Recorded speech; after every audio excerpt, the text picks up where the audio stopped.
Well, hello, everybody. Thank you so much for tuning in to our third episode of 6 on 6. In keeping with our last episode, we've got a special guest joining us today, and it's none other than the Soniqs' own Easilyy. Now, he's not just with the Soniqs, he's been with quite a large run of teams over the years, as he's been competing for almost half a decade at this point. How are you feeling today, Kev? I'm doing good. Thank you for having me. Yeah, like Parker said, I've been competing since year one, season 3. That was my first season of Pro League. I originally started back on Xbox, back when Xbox had the Pro League. I was on a team called Onslaught in year one, season 3, and we actually made it to the LAN finals there in Poland. And then following that season, we went to the first invitational. That was under a new team, though, Lethal Gaming. So we won the qualifier for that, went to the invitational, placed top 4. And then after that, obviously, Xbox got canceled, switched over to PC. Elevate, who were some of my friends from Xbox, actually qualified and wanted to make a roster change. And then they asked me if I wanted to join. So actually, I kind of had like a free ride, I guess, into the PC Pro League. So it was kind of like, I got on PC. 3 weeks later, I was playing a Pro League match. It was actually against Troy, funny enough. So that's how I got my first start on PC. And then pretty much every season after that, I've been on PC. After that one season on Elevate, I actually got dropped. Then I went on to a team called Infamy, which was me, Vandal, Beastly, Nep, and at that time it was actually me, Vandal, Beastly, Bio, and 2 Nifty. And then after that season, we actually made 2 roster changes, brought on Vert and Nep. And then after we brought on Vert and Nep, made LAN with that team, went to Brazil, lost, unfortunately. And then after that, joined Rogue, and I was on Rogue all the way up until about November of last year. Well, that's honestly, it's not as much really when you think about it, because as I said, you've been around since before the first invitational, and how many times do people change hands in esports? How many times do even just teams change their team names in esports over the course of, 4-ish years? And on all of those rosters, you've played different roles. You've been very flexible. I was somebody who came out and gave you the title of one of the most flexible players in Pro League a couple seasons back. And I guess the first question for me is going to be, right now with the Soniqs, you've seen so much of this game. So let's start where you are today. You picked up Iconic on this squad. You're going into the US division. We just did the draw. What are your very early preliminary thoughts on this team now that you've had some time to gel, and where this season of Pro League is going to, or well, rather professional play is going to take you? All right. So when I first joined this team, it was kind of interesting to me because I've really never played with anyone across region before, right? Because I think everyone kind of understands each region kind of has their own style of play. And bringing into like a playstyle that has Gomfi and Slebin in it, they're 2 like insanely mechanically skilled players, but the way they play the game was kind of like, like peak everything TDM kind of sort. And I feel like me and Seth really like were able to like kind of like nod into their heads, and like this also on like their willingness to actually learn and listen, that they kind of like adapted their playstyle and then transferred that insane mechanical skill to like a more organized and structured playstyle. So I think those 2 players like really have really grown a lot, especially since I joined. I don't know how it really was before because Seth didn't really have another voice on the team, kind of like help out with like IGLing and things like that. So I think Gomfi and Slebin have really come a long way since I've joined. And then also once Nep kind of stepped down, we tried picking up Sweater. I'm not going to talk about it too long. Just Sweater kind of didn't really fit the role that we needed because we were trying to replace Nep with a player who plays roles like Slebin, right? So that would kind of be like 2 people playing the same kind of roles, like just like a straight entry fragger kind of role. So we decided to go with Iconic, mainly because, one, when you're picking up a young gun, I think it's pretty important. Like Sweater didn't have a lot of experience. Sweater didn't scrim a lot. He only really played ranked, whatever.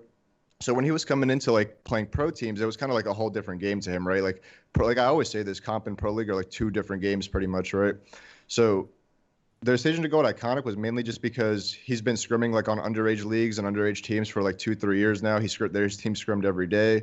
We were like, this guy, he's a grinder. Like he has a good work ethic, great attitude. He's always asking questions, always trying to get better. So that's the main reason we went with Iconic. And I think so far, like I have no regrets with that decision. Yeah, I think that's a big reason. Like you should pick up, or a big thing you should look at when you pick up like a young player. Like obviously my only experience picking up like a young or new player, I wasn't even picking him up. It was me joining SSG and they had folds. Yeah.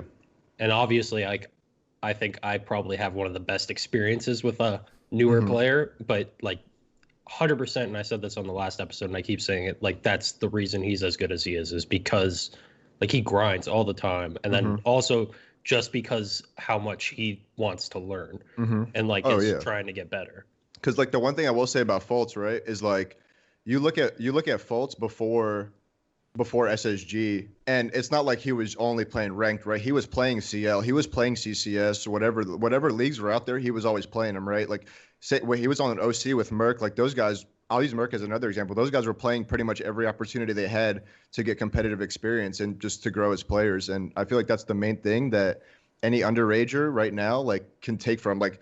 When you talk about grinding, when I talk about grinding, I'm not talking about you picking Vigil and rank to hide under a desk and hope I don't drone you.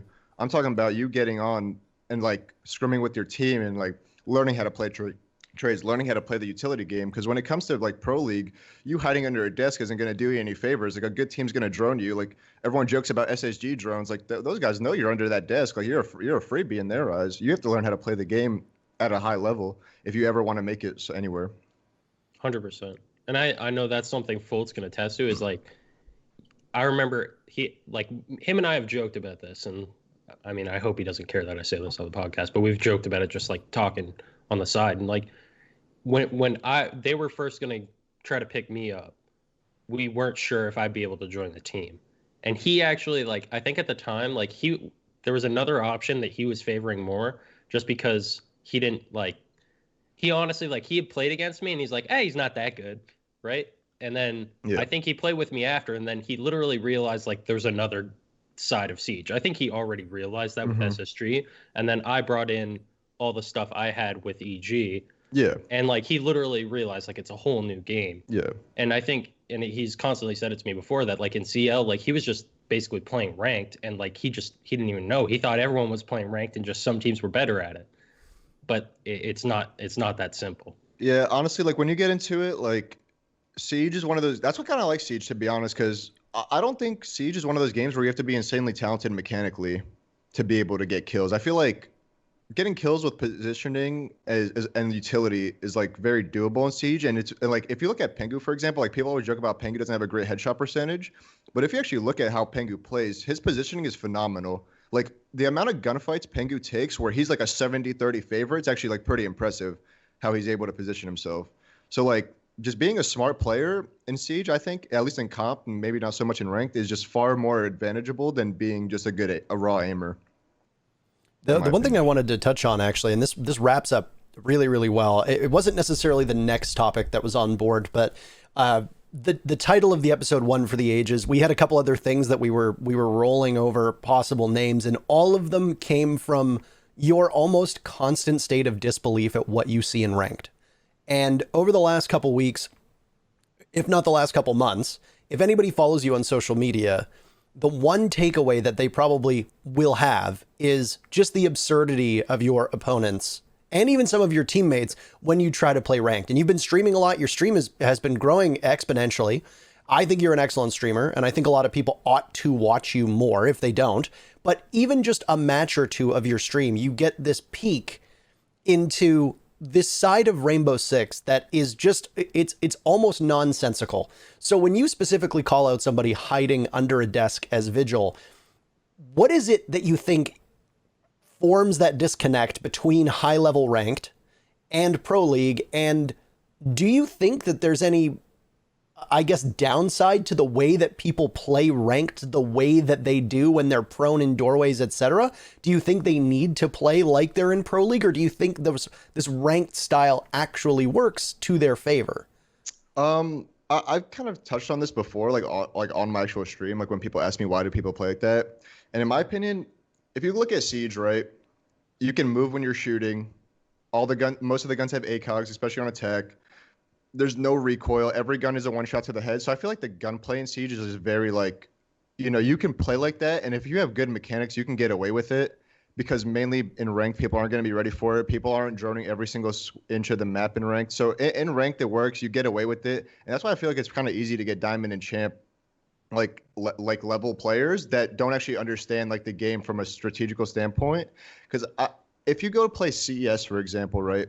If you go against a global on CS, he's gonna know what's going on the screen, right? He knows like how to use his utility for the most part. He knows like flashing for each other and using teamwork, executing on site. But on Rainbow, it's just like you can have people that are in Diamond who are like level like 120 picking Ashe every single round and trying to crouch walk into site and get a kill, and they think that's like how you play the game, right?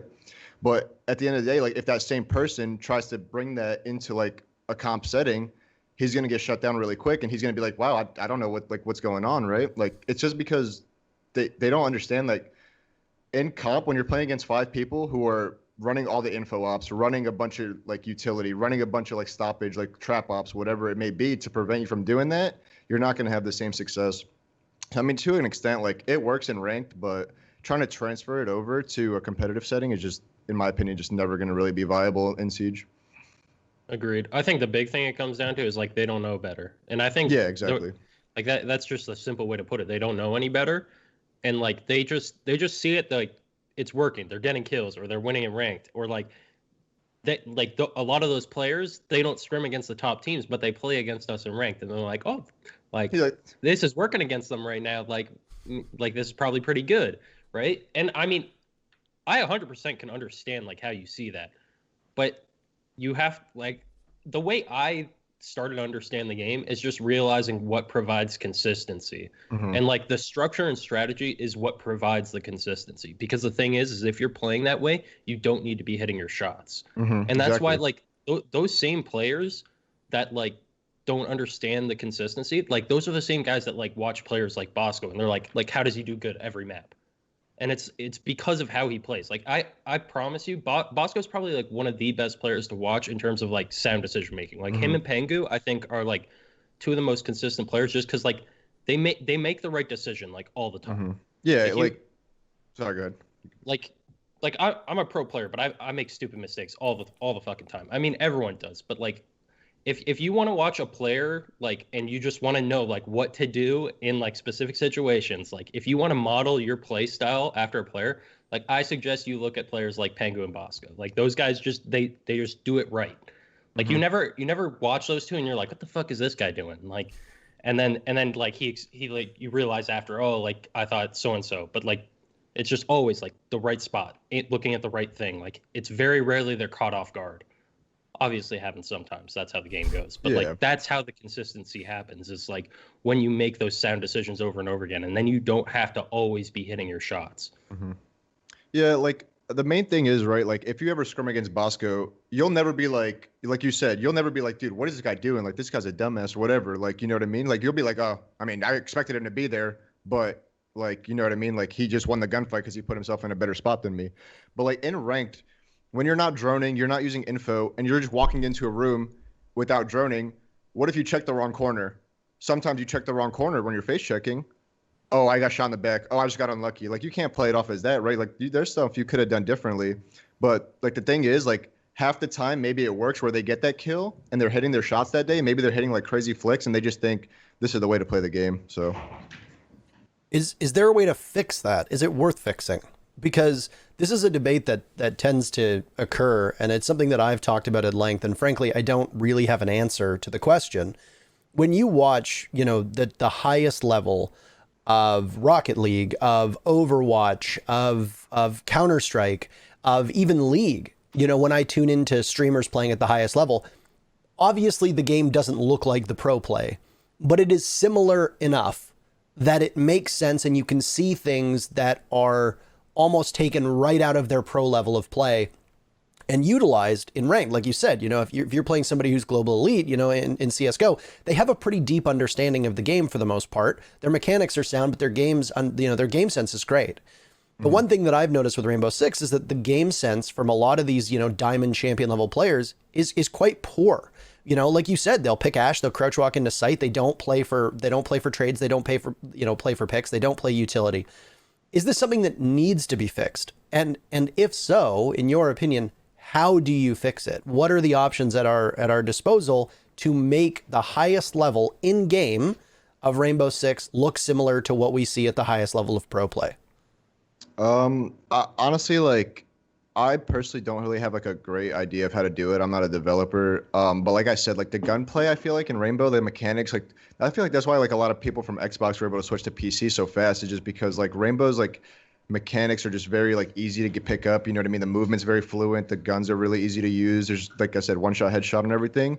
So in terms of playing, people just playing dumb, I think it's just too easy to get kills in Rainbow with your gun to like make it so you have to kind of play smart. One thing I would personally like to see is make it harder to get to a higher rank. Right now, I feel like you can literally be diamond after the first 2 days of the season.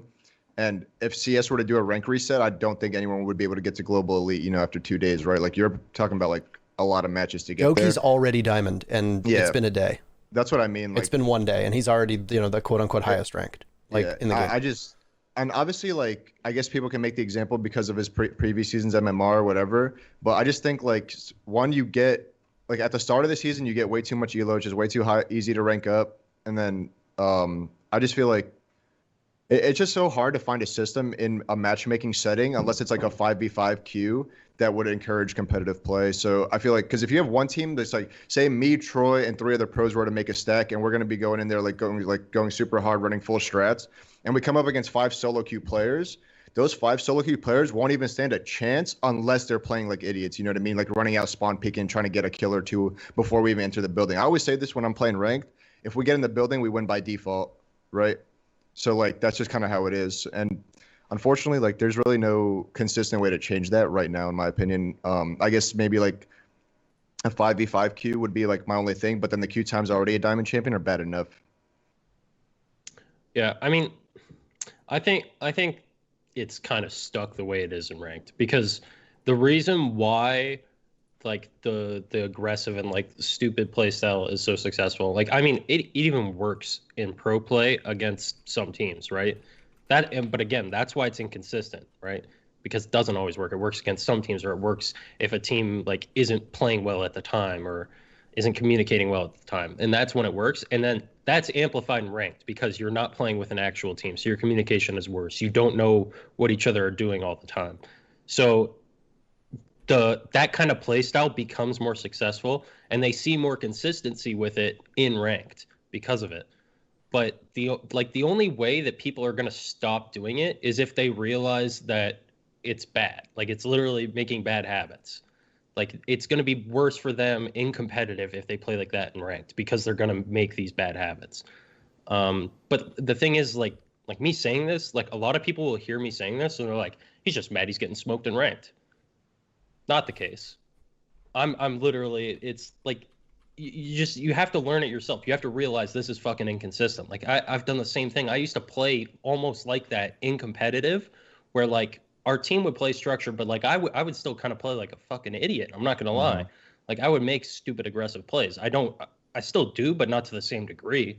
But like you have to realize it's not consistent. Like, Yeah. You just there's going to be some point in time where you're playing with your team or something, and you realize, maybe I should start playing more like this guy that does good every map, or maybe I should start playing more like this team. Maybe there's a reason why this team is so good. Like the reason Empire was so good at what they did, they ran it all the time. Like if you run the same strat all the time, like you're going to know it better than anyone else. Obviously, there is a weakness to that, right? Because you become so predictable. But like if you have 5 really good players and they're running the same thing over and over and over again, and they know how to respond to every single thing they come up against with it. Like imagine like if you're running only one take on every map, if you're coming through admin every round on consulate on all 4 sites, like imagine how good you are at taking admin at that point, right? If you've been doing that for years and you keep scrimming consulate, like you're going to be pretty fucking good at it. You're going to know exactly like where people need to go. If this guy's playing this corner, who needs to burn EDS, who needs to nade,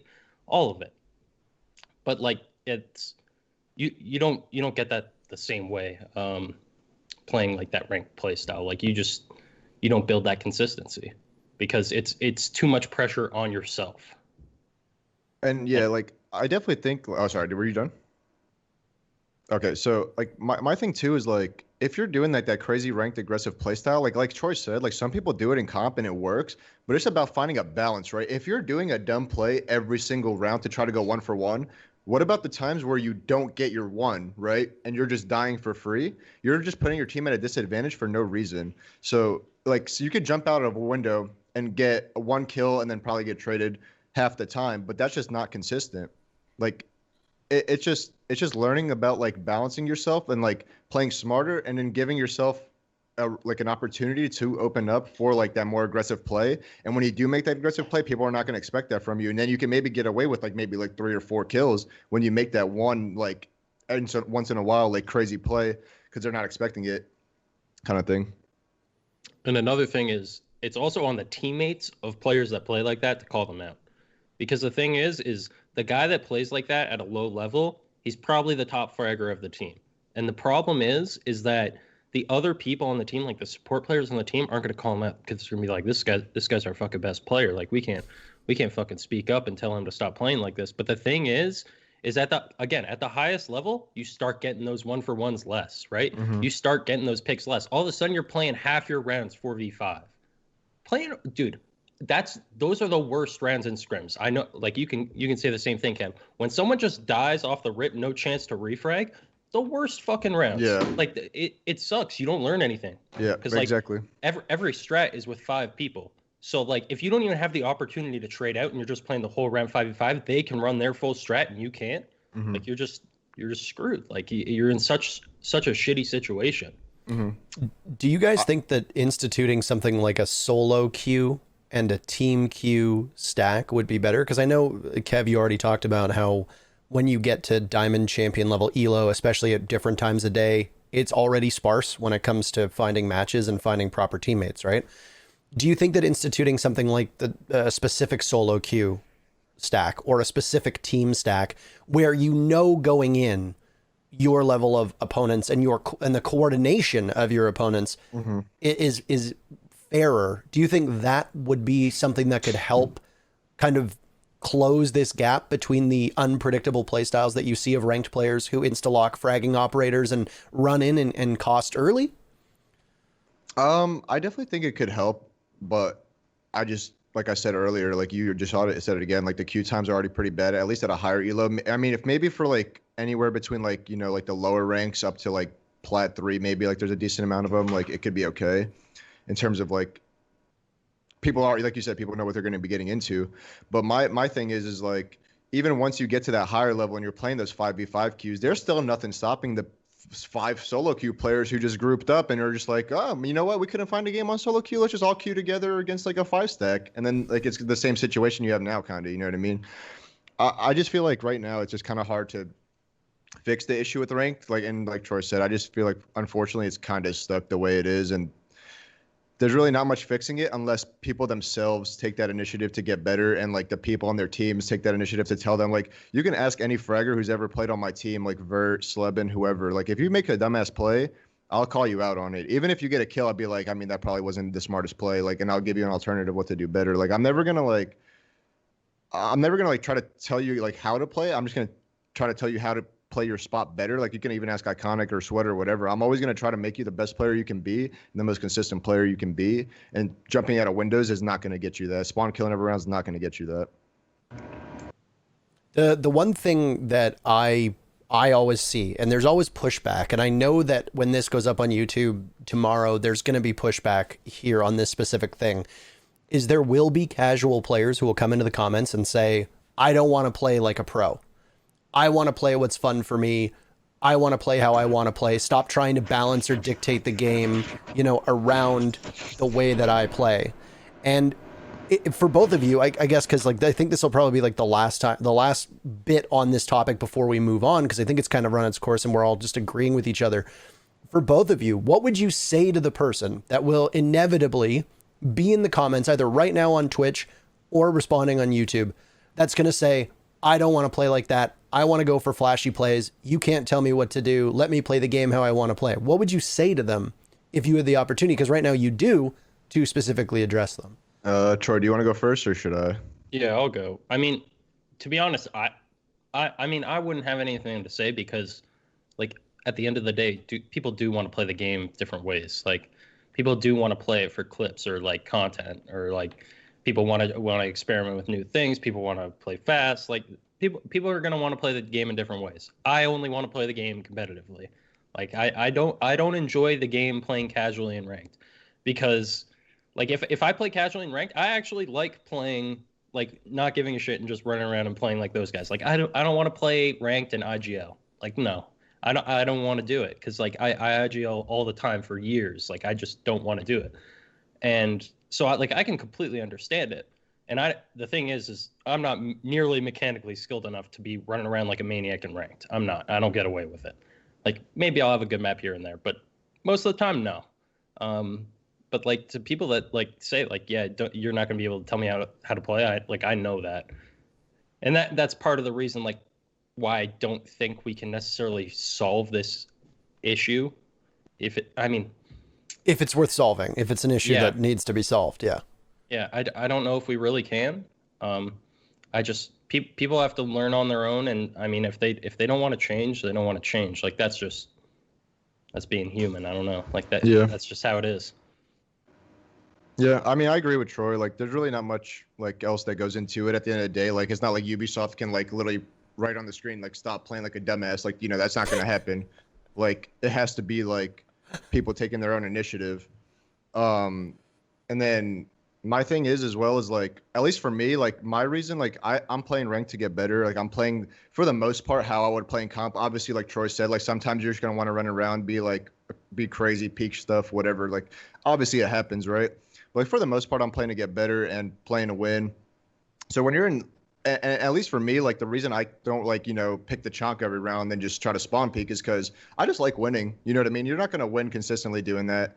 The way you win consistently is like we've already been talking about, like playing smart, playing good positions, whatever. So I don't know. I just like winning. Some people maybe like their definition of fun is losing. So. Yeah, that's the thing. It's like, yeah, some people don't care. Like as long as they don't care. They're playing it like it's TDM, and then like if they get their kills, like they don't even care if they lost. Like the amount of like, there's actually people I know, like they'll play ranked. They won't say a word. They'll just be like muted, running around, listening to music and like fighting people. Yeah. And that's it. I mean, and so be it. Like if that's how you like to play the game, then so be it. But like I can't play like that because it's inconsistent. And then when I start losing, I'm fucking miserable. Yeah. I just can't do it. I don't know. Maybe it's just like I just have a different mindset. But like if we're losing in ranked, like even though it's just ranked at the end of the day, like I'm still trying to win. You know what I mean? And like me picking Rook or Doc and just like spawn killing a window and maybe getting a kill, it's not like a good constant solution to like stopping the losing. So for me, it's just like that's it for how it is for me. But like I said, there's really not like me and Troy and you have all said. There's really no consistent way to fix it as of right now. Like maybe in the future, like people will just start playing different, but just up to the individual. I mean, every single game has this problem to a certain extent, right? Like people who are just exceptionally skilled in terms of their mechanics that can run around and don't really have to pay for their mistakes and their lack of game knowledge and their lack of game sense. It happens in every single esport. I mean, it happens in real sports as well. People don't play like a team player. And I think that's really what it boils down to is there are games where you can play as an individual, as a lone wolf, and it's not really that punishing. But in Rainbow Six, very few opportunities arise for you to stand out as an individual player in a ranked sense, and even fewer in a top level competitive sense, so that if you are costing, it has a disproportionate impact on your team. And I mean, we've all gone through it. It doesn't matter what rank you play at. You can be bronze, you can be silver, you can be champion, you can be playing in, at the highest level of play. As Troy said, it sucks being down a 4v5. Yeah. And it's there. You can even argue that if somebody's insta-locking Ashe or Twitch or IQ or whomever and is not actually using their utility, it's a 4v5 in terms of the gadgetry that you bring to the table. And if you're dying early, it doesn't really impact you that much because it's already a 4v5 at that point. The one thing that I do hope is with FACEIT being involved, both of you were quite involved in the Pro 10s way back in the day. And then the R6 TMs, I think they rebranded too, which was actually under the FACEIT umbrella. My hope is that with FACEIT involved for EU and for NA, at some point there is work being done hand in hand by Ubisoft and FACEIT to get us like an FPL style of professional level, scrim level, pro league level gameplay. Because I mean, I watched a lot of both of you streaming the 10-mans, and it was some of the best content that I think we've seen. the average casual viewer doesn't get to watch scrims because teams are naturally very guarded when it comes to scrim clips. And the only scrim clips that are shown are usually highly edited and they're uploaded, months after the fact. People want to see what it's like and hear what it's like to be in the thick of it when it comes to proper tactical gameplay, the thought process, the calling, the droning, the way that you set up, etc. And I know that there were some issues with the 10-mans, but at the same time, I am hopeful that we see a resurgence, especially when NA does eventually move to LAN and everybody's able to live around each other, that we do start to see a more concerted effort for some 10-mans and some pro level gameplay, because I think it was ultimately great content. Agreed. And then big point is like, I know people love listening to like pro gameplay or like competitive gameplay in the comms. And honestly, like I love listening to it. Like I love listening to it in other games. I think yesterday I was talking about True Sight, Parker. Like True Sight is basically like the basically them playing in game, like in a grand finals of the biggest event of the year in Dota. And like it's literally just like the team talking and communicating and just all the vibes of the team. And I think like that shit is so entertaining to me. It's like crack to me. And like they have recordings of comms from events, and I think they should release them sometimes because I think they're very entertaining. And I think people would love them. But I don't know if they're going to do that or not. You mean like when Kev was talking about Alfama on Rogue? Yes. I mean, there are so many good ones. Yo, that guy fucking really sucks. There really are. No, there are some good ones. I mean, my thing is like they could definitely do like little segments on like YouTube of like specific rounds. Even it doesn't even have to be a full match. Like specific rounds where like, say like, I'll just use two random teams, right? Say TSM and Dark Zero are playing, and Dark Zero gets two early picks, and then TSM wins at 3v5. Like, just show the comms of that round, like how that 3v5 happened, like how they were working to get those kills back, like whatever. Because the thing is, like Troy said, like when you have a strat, it's 5v5. So when you lose two people, that whole strat's out the window, and all you're relying on is like skill, comms, and teamwork to get that advantage back. I feel like those are like really entertaining rounds to win. So I definitely feel like stuff like that is like what you can do to like even if like I said, if it's even just like a round or two or whatever, like it doesn't have to be a full match. Just upload them. People would like probably learn a lot. Probably like to listen to them, and then it would maybe even encourage people to start like trying to play like that. Agreed. Actually, what you just said there, like it reminded me of something from what you were saying earlier, Parker, about like how that play style, like that inconsistent lone wolf kind of play style, is like it punishes everyone else more when it's not working in Siege. And I think it's the same for like CS. Like basically the non-respawn shooter, when you have one life, like that life is extremely valuable. Counter-Strike, Siege, Valorant, like to keep it basic, like it's a game of numbers. That's really all it is. And like Kev was saying there, right? Like when you're down in a 3v5, you need to find a way to bring it back to like a 3v3 or like some sort of numbers game, because like it works different on different sites. But Siege, very simply, is like you have ways to win certain sites if you have certain numbers or if the other team has certain numbers. So like there's ways to win like a 3v3 on like Plain Villa every time. Like if you're in these three spots, like every time, like you should be winning it in a 3v3 on Plain Villa or something, like with this much time. And like those 3v5 rounds are like really interesting because that's when the team is like going through that. They're like, all right, like let's try to get these picks. And then they might find someone that's isolated and they're like, let's push this guy, let's C4 this guy, whatever, to work that pick. And then after that, there's usually a point in time in that round where they bring it back and then they realize, okay, now we can play it like this. I'll hold this, you hold this, and then like someone sit on this cam to watch our back, and now we can win the round. Now we force the plant.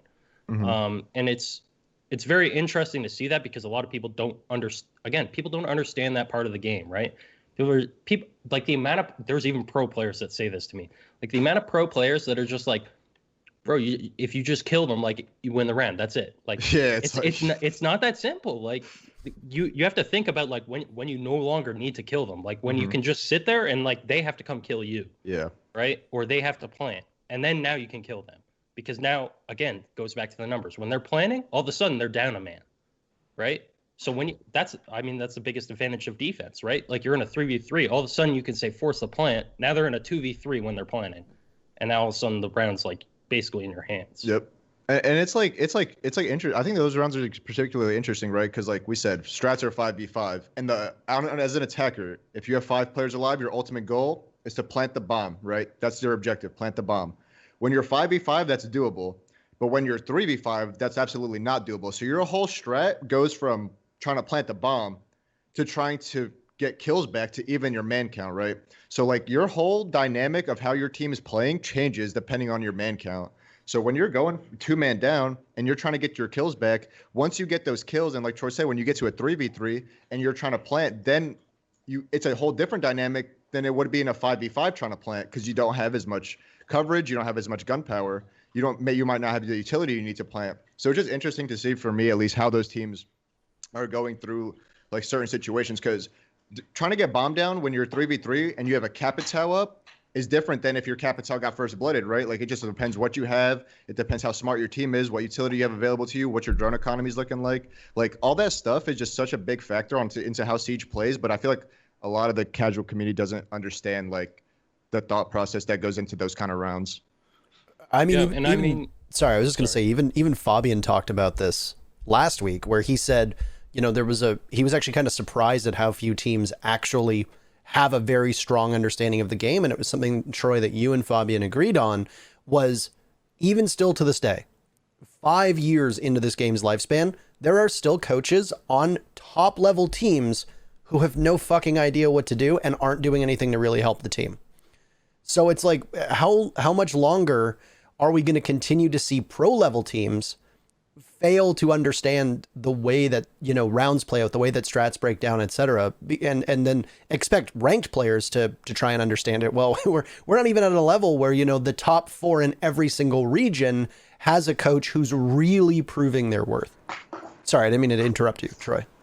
No, I mean, I completely agree. And what I was about to say though was adding on to what Kev said, is even the reverse in those rounds, like hearing the comms and how a team closes out like a 5v3 or whatever like that to maintain the numbers advantage, because it's just as important when you're in those situations to realize the advantage you have and to force the other team to make plays and to be like conscious of the fact, like, all right, they're 3v5, like they're going to try to bring the numbers back. Yeah. Like that is what they're going to try to do. Like they're 3v5, they're not just going to walk in and plant. That's not what they're going to do.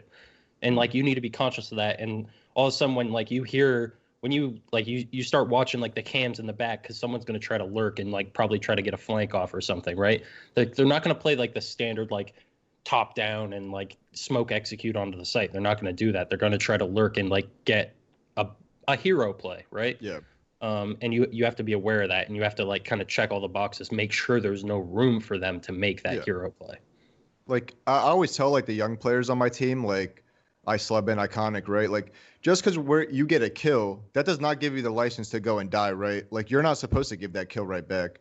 You get your kill and then you hold, because we have a checklist, whether it be attack or defense, right? On attack, we're trying to plant the bomb. Defense, we're trying to stop them from planting or make them plant, and then we just try to retake whatever the strat may be at the time. Like just because you get your one kill does not give you the license to go die. Oh, sorry, I don't know whose phone that is, but That's okay. no, it's fine. But my bad. That says. But that does not give you the license to go die, right? Like you still have to close that round out. Like Troy said, like make sure you're watching the flanks. Make sure you're ready for that hero play. Make sure when you have your man advantage, you're always ready to trade someone. Like you should never be taking a 1v1 when you have a man advantage ever. Like there should never be a 50-50 gunfight when there's a man advantage.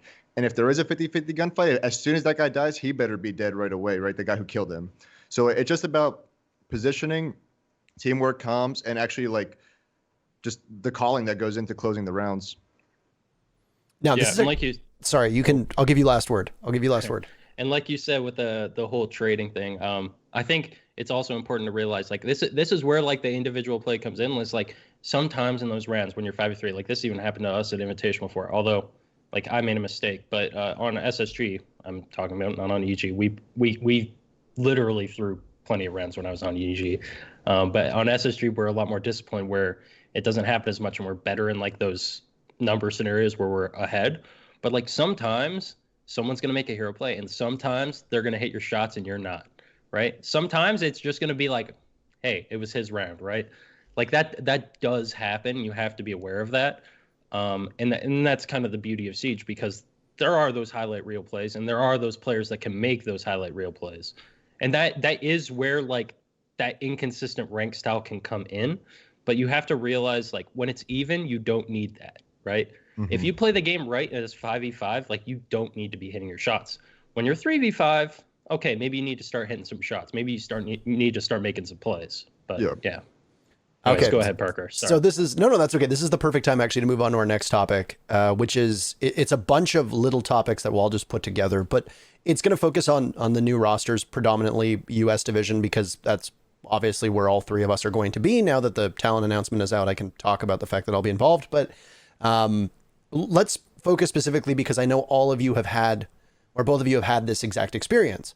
You know, Troy, you brought in Fultz. He was brand new, green to the game. You've literally watched him grow. Kev, you've done the same thing with Iconic. You did it a certain extent with Sleben. You mentioned that earlier. But then you've got Disrupt Gaming, who's now bringing on NJR. He's never played a pro level game. Mo had to go through this with EG. What is, from two very experienced players in the scene, and I mean, I don't need to qualify your experience and your knowledge. I think you've already displayed it in the last, hour or so, 40 minutes that we've been live. What is the single biggest thing that new players need to learn and adapt to when coming into Pro League? And then from there, we'll talk about the rosters and all that has happened in US Division with TSM picking up Chala and all that jazz. But this is just a launching off point, is what is the learning curve for new players to come into top level competitive play, and what can you help them with specifically, given both of your experiences with Rainbow Six? I would say my main tip is if you have those people on your team, right? Like I kind of got on this team, never played CL even, right? I've been in Pro League for 5 years and he listens to like whatever I tell him, right? Because he knows I've been around the block. Like he knows Pro League is way different than anything else. He listens to whatever I tell him to do for the most part, right? He's always trying to learn. That's like my main thing is I always listen to the people on your team who've been in those situations and who have made those mistakes in the past. So you don't go and make those mistakes. You don't, like, if you have that advantage to you, like, you should always take it. Like NJR, for example, we talked about NJR. He has Shuttle's a 2-time event winner. NJR, if he's listening to Shuttle, like, Shuttle's won 2 events with the Rogue. Like, Shuttle knows, like, what mistakes, like, what like the common mistakes are, what like the common like good plays are, what the common good spots to play. Like if NJ like listens to players like Shuttle, even Nyx, like Nyx has been to a few lands. You got to listen to those players on your team who've already been there, done that, to grow as a player, and that's how you're going to grow like exponentially fast. Like Fultz, for example, had Troy, Bosco, Rampy. Like these guys have all been to multiple events. Bosco and Troy have been to like 10 plus LAN events. You got to like listen to those players. Like, and like I talked about this earlier when we were talking about the ranked player. Like once you get that 1 kill, it's not about like keep going, go for a highlight reel in comp. It's about closing out the round, learning how to play for the win. Don't play for your own stats, play for the team. Like when we first picked up Iconic, I saw him get 2 kills and I saw him challenging the third guy with a pistol. And I looked at him, I was like, what the fuck are you doing? Like you could drop back, reload your gun. Like we're at an even man count now. Like play your life, play smart, listen to like what your team's doing. Like ask questions on like, if you don't know what to do, ask questions to like the people on your team who are your like leaders. There should never be a point around where you're just kind of just sitting there not looking at anything. There's always something you can be doing to like benefit your team winning the round. Yeah, I mean, to add on to that, like it's just at the end of the day, one of the best qualities about it, like that you need to look for, is just being a good teammate, being coachable, right? I mean, it's said all the time, but being coachable. And I think a lot of people like they hear us say that and they're like, yeah, but you don't really need to be like, if you're nasty, you're nasty. Like it's not that fucking simple, man. Like it isn't. Trust me when I tell you, like I would rather play with a guy that would listen to me or would listen to his teammates or is asking for like help when he isn't playing a spot well, rather than just some fucking guy that runs around and kills people. Like it's just how am I supposed to work with that guy if like he just does it and then I say like, hey, I need you to do this, and he's like, no, I'm just gonna go peek this and get a frag. Like yeah.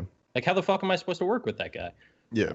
I'm not saying that I'm always right, and I'm not saying that my teammates always have to listen to me, but being open to the conversation and the discussion is the most important part.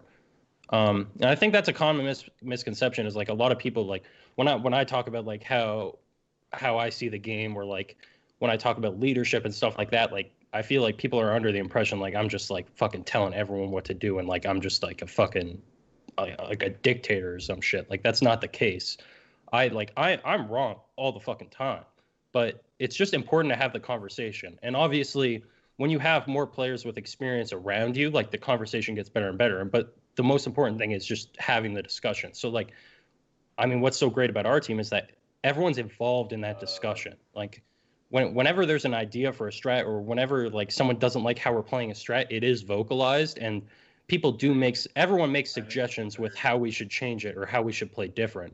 And I mean, like Fultz is the same way. Like the guy was fresh out of Challenger League, but like he makes probably, like next to me, he probably makes the most calls in game. I always make the final call, but like he constantly brings up ideas and suggestions as to like what we should do. He'll like see something and be like, hey, maybe like Troy, maybe we can do this because they're not reinforcing this. And I'm like, dude, you're right. Like we just right away, I'll be like, yeah, and then I'll build the strat around that, because like you're not always going to be right. You're not always going to see everything. You're not always going to have the right idea. So just being open to that, and just realizing that you can be wrong sometimes and that you can learn from everyone, basically. So my question for both of you is, when you look at people who've never even played in Pro League, Iconic has never even played in Challenger League, Kev. You know, you've got NJR, who's never played in Pro League either. Fultz had some experience on Organized Chaos, which was the team that Merc was also on prior to getting picked up by TSM. How do you determine who has potential and who doesn't? Because one major criticism that I've heard about North American Challenger League and the T3 and the T4 scene, for those that are unfamiliar, Tier 1 is, or was, Pro League. I guess now it's US division, and I guess you could throw Canada division in there, but we still need to see how that league shakes out. Tier 2 would be Challenger League. Tier 3 would be, you know, National Cup / CCS. Tier 4 would be everything below that. How do you pick somebody out from the T2, T3, T4 scene and think that they have potential? Because they've never really proven themselves. Somebody like Rampy had never really proven himself prior to getting involved, and now he was, you know, one of the top rated players last year. Somebody like NJR or Iconic, who have very limited experience, if not no experience at a high level, are now both getting an extraordinary amount of hype for their skill ceiling. What do you look for in players to determine whether or not you think they would excel on a roster in the highest level of play? For me, like when we went into like picking Iconic, we kind of looked at, okay, well, because we tried out Lags and NGR as well from that same team, and we were like, these guys have been scrimming together for like 2 years, right? That roster for the most part is kind of stuck together for like a year or two. Troy can attest to it, right? Like when they played together, like they were all underagers, they didn't really have any experience. But for them, they had a pretty good understanding of the game when you scrimmed against them, right? Like they weren't like any crazy like Empire style team, but for the most part, they weren't just like spawn peeking every round. Like they tried to play the game. They tried to like they held flanks, they flanked together, they roamed together, they entered behind drones. Like they had a good understanding of the game. So like you can already tell coming into it that they know what was going on.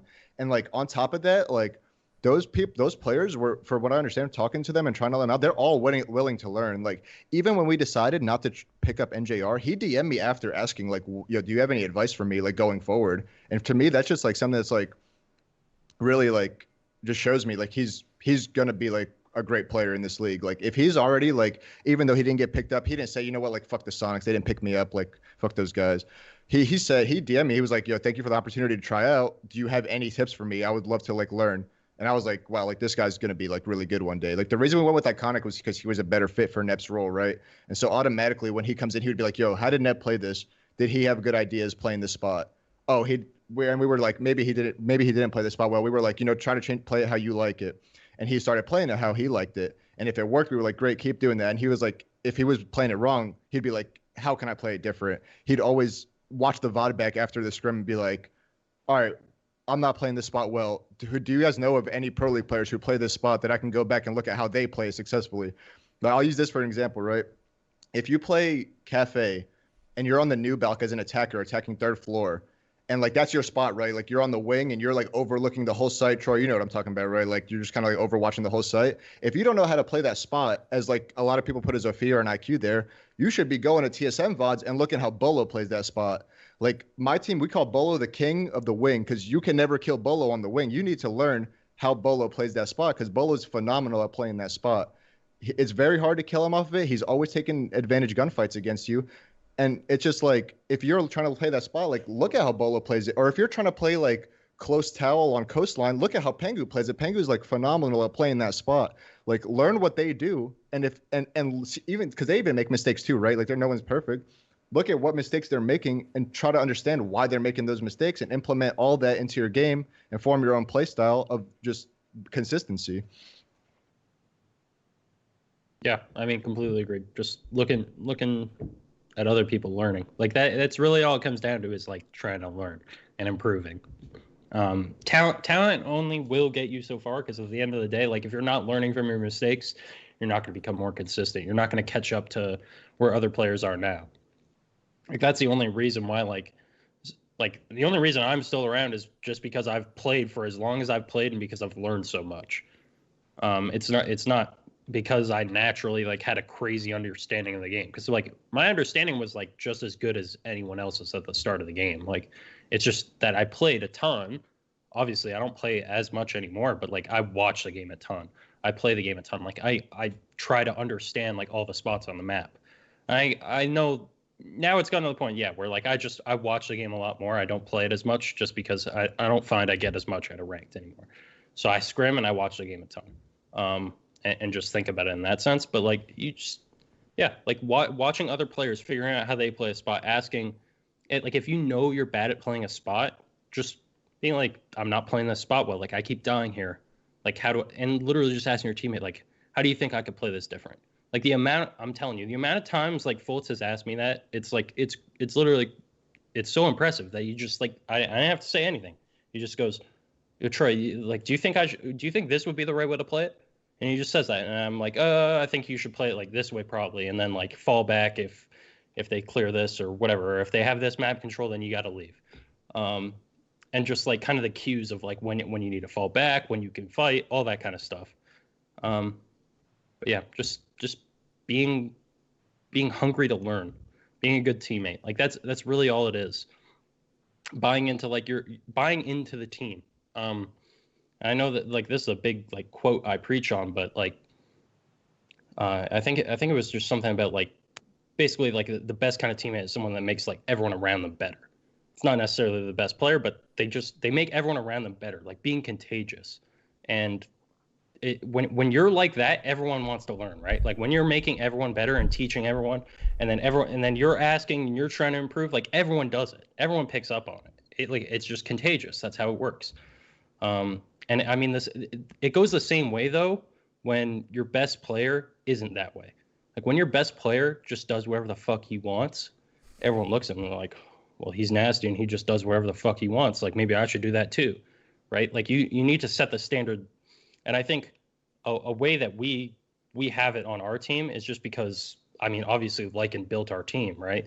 Or helped build it alongside, like, Nate and the other players. But, like, everyone on our team believes in team first, like individual later. Like everyone puts the team before themselves. And like he's interviewed like everyone. I mean, I don't think he interviewed me as deeply. I mean, we kind of talked. I think he understood my kind of approach to the game because I had been around for so long and he had too.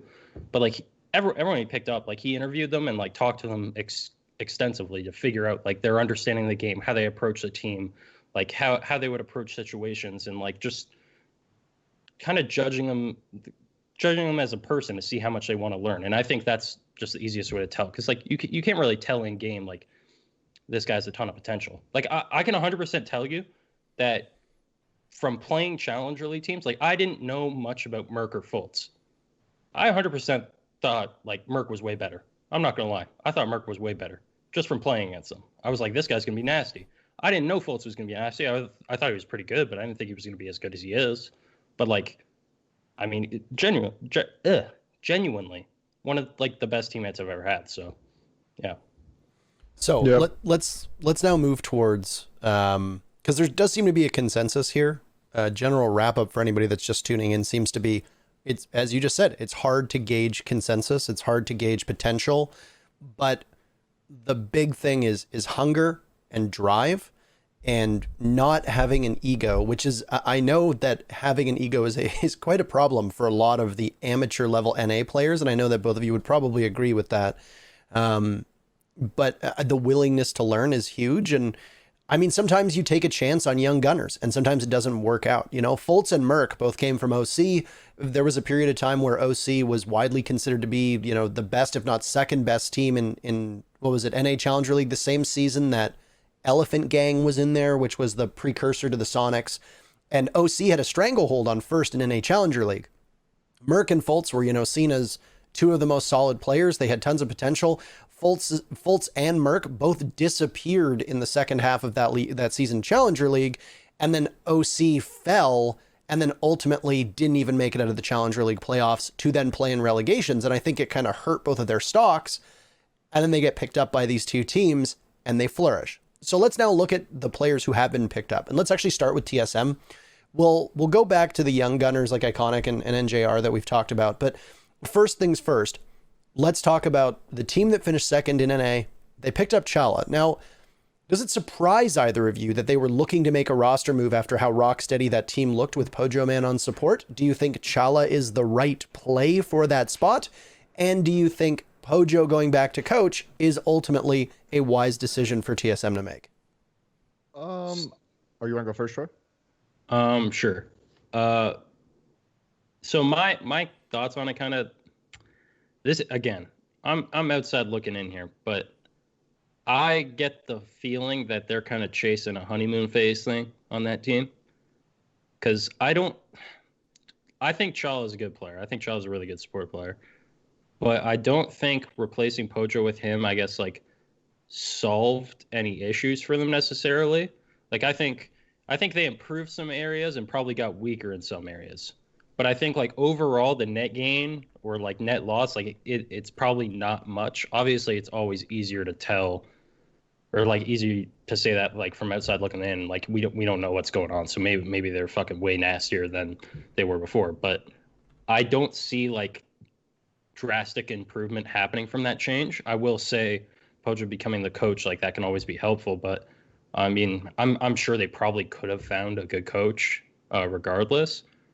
Not saying that they made the wrong move, but the thing is whenever you make a roster change, like I feel like you have to really believe that the net change will be like drastically positive. Like I don't think it's worth taking the risk of making a roster change to only possibly like slightly improve. You know what I'm saying? Like I feel like you have to be significantly better from it for it to be worthwhile, because it is a big risk. Like sometimes you make a roster change and it just doesn't fucking work. And then all of a sudden, if you can't figure it out, like your team will crumble because of it. Like a lot of issues come from that, because when you can't figure out an issue, like everything starts to break down. That's when people start to have differing opinions on like how you should play the game. Like people want to have different solutions, but like no one's solution is working. And then all of a sudden it's like, well, this guy's solution isn't working and mine should, but we're not doing my solution. And then that's when conflict starts to happen, right? I mean, but like I don't know how it's going to play out. I just think it was risky, and I think because I don't see insane potential from the change, I don't think it was worth it. But I mean, that's like me outside looking in. So It was like a lateral move, basically. That's basically how I see it. But again, like they could have had internal stuff that I don't know about, right? So take that with a grain of salt. They know everything better than me. So Would you agree, Kev? I agree to an extent. I know TSM wanted a coach, and Pojo's coached them in the past. So in my opinion, I think Chala's a good player, don't get me wrong, right? If Chala can do just as good as Pojo did in game, and then the rest of the team thrives because Pojo's bringing in a bunch of extra knowledge and has extra time to make strats and has extra time to correct mistakes as a coach, then in my opinion, that move's probably worth it, right? Because like, even though it's like, I can't see Chala doing like you said, like any like thing crazy, like worse or better, like maybe, but like if Pojo as a coach, because I think Pojo's a pretty smart guy, right? Pojo's been along for a while. If he's out around correcting all these mistakes, and as a team that it's just better because like everyone respects Pojo. Pojo's like tenured on that team. He's been there for so long, and everyone's going to listen to Pojo when it comes to making mistakes. When you have that one person on your team, that's kind of like, you know what, like everyone stop like the bullshit. This is how we're going to fix the issue. Like as a team, like we're going to work together. Like I think that's a pretty good thing to have. Like I feel like the coach just has to be there. Like kind of like how Lycan is for SAG, right? where you have like that main guy who like everyone's gonna look up to and respect, and no one's gonna question him when he's like, all right, it's time to stop like all this arguing. Let's just actually find a real issue. If that was like one of the issues TSM was having, and I think it was a pretty good change bringing in Chala for Pojo and like moving Pojo to coach. I wonder what Chala really brings though, because if you look at Pojo's stats on his largest body of work obviously came from the whole F3, SK, and then Dark Zero, I guess squad, because he was on that team for like 2 years or a little bit longer than that, right? And the way that they played him was they almost always put him in positions where he was just waiting to die. On defense, his job was to hold, his job was to basically hold the line, sit in a spot, eat up utility, play smoke, but smoke wasn't really crucial in a lot of their stats. They often relied on, from what I saw outside of their like cheeky strats, the real thing that defined like the F3 SK, and then it kind of changed around the time of Dark Zero, but it was that they were very aggressive, they were very unpredictable, but it's hard to do that when you're an anchor, and it's hard to do that when you're smoke, and it's hard to do that if that unpredictability blows up in your face, and now it's, a 2v5. And this was something that I think happened with the Elevate CLG roster, the old Skies, Laxing, Shuttle, England, Geo roster, was that they would play really hard off of their roamers, and if the roam blew up, then you would see Chap in England or Geo in England or Shuttle in England having atrocious stats because it was almost always a 2v4, 2v5, 1v3, etc. And Pojo was kind of used the same way. Well, TSM uses him a little bit differently. He's far more active. He's not necessarily just droning. The drone work seemed to be more consistent on TSM. And Pojo was involved in way more action. He wasn't getting as many plants down, but his KD and his rating was significantly higher on TSM. So I do have to wonder why they thought to bring in Chala. Was it just that they think maybe he has more offensive upside and that maybe he's capable of clutching more than Pojo did? I'm not entirely sure. And I mean, it would be nice to pick their brain on it because I had some concerns about Pojo Man's abilities, but it turns out it's just the way that he was used for the most part because he performed significantly better on TSM after he stepped off of Dark Zero. Agreed. I think it's probably kind of like Kev was saying earlier, like they probably wanted a coach and it might have been a matter of like Pojo could coach. They couldn't really find anyone else that they thought was suitable. They had Chala as a replacement. They felt like Chala could do a good enough job replacing Pojo, but they would still get a coach. So I guess maybe that's how they saw it. I will say I definitely think Chala is more mechanically skilled than Pojo. I think Pojo even thinks Chala is more mechanically skilled than Pojo. I don't think there's any denying that. I will say though, I think Pojo probably brought a lot in terms of comms. Like I've heard plenty of times that Pojo has really good comms, and like I believe it. Like he's a very kind of calm guy, right? And like that's very big to have on comms, I think. I'm not always the same, but like I think that's a big thing, and just like he just his communication, it's good. And I have heard like one of the biggest critiques I've always heard of Chala, just because I mean you hear things constantly through the pro scene. Also, I do team with some of his former teammates, but like I heard it even before I joined SS3 was he's a quiet guy. And I mean, you can even get that just from talking to him or like seeing him, right? Like you can tell he's a quieter guy. And I do think that with the way TSM played, they might have lost out on something in that sense. Just because like they go from like such a vocal player to a lot quieter of a player. Maybe they'll have to do some role swaps to kind of make that work. Maybe like moving more vocal players into the hard sport role or something like that. But I do think that could be kind of the downside of it. But again, like I do think Chala plays that role really well. And I think he's a really good individual player, even a good team player. It's just, again, that's what I've heard is like one of his weaker sides. So I don't know.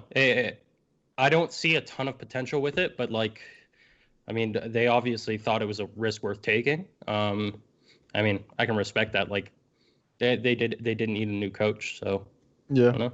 I think it could make sense. I think also the thing is like with Chala coming in and maybe losing some of those comms on Pojo's end, I think it might not be the worst thing in the world if other players on the team, I guess, step up more than they have before and kind of try to bring more to the table and try to make that discussion like, fill that gap of like what Pojo was like leaving behind in terms of like the comms and the idea making in game.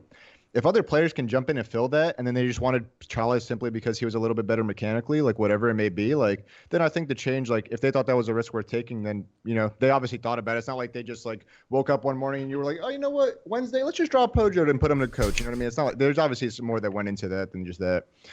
So yeah, I mean they definitely knew what they were doing with the change. If it works out, if it works out, it works out. If it doesn't, then you know what? Maybe they just bring Pojo back. He's still on the roster, whatever it may be. Like, we'll just have to see how it goes. But I personally can't see them getting worse, in my opinion. Yeah, my only concern would be chemistry.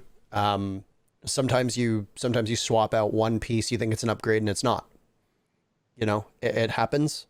Sometimes you think, okay, well, there's a better player available. Let's take them.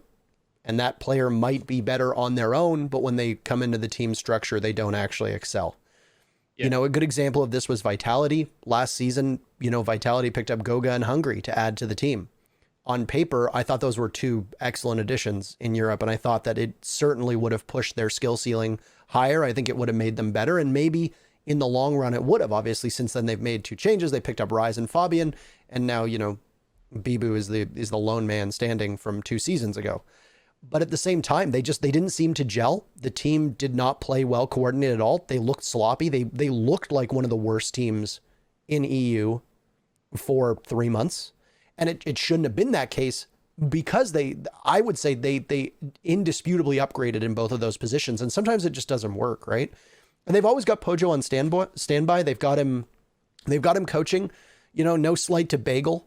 But I think there are some questions that could be raised, and were certainly raised after he was abruptly dropped after SI. You don't finish top 4, well, technically top 3 at the biggest event that we've ever had, and then turf your coach for no reason. Like, there's clearly something going on behind the scenes, and I think that what Pojo is going to be able to bring is going to be significantly higher. You saw how well he was able to help the old EXG roster, Accelerate Gaming or whatever they were called before they got picked up by TSM. His impact was already huge and was right there. So yeah, I think a big thing about it is it's hard to find good coaches. We can talk about this forever, where a lot of coaches are just kind of stealing checks. We talked about it last episode. I think it'll come up quite often.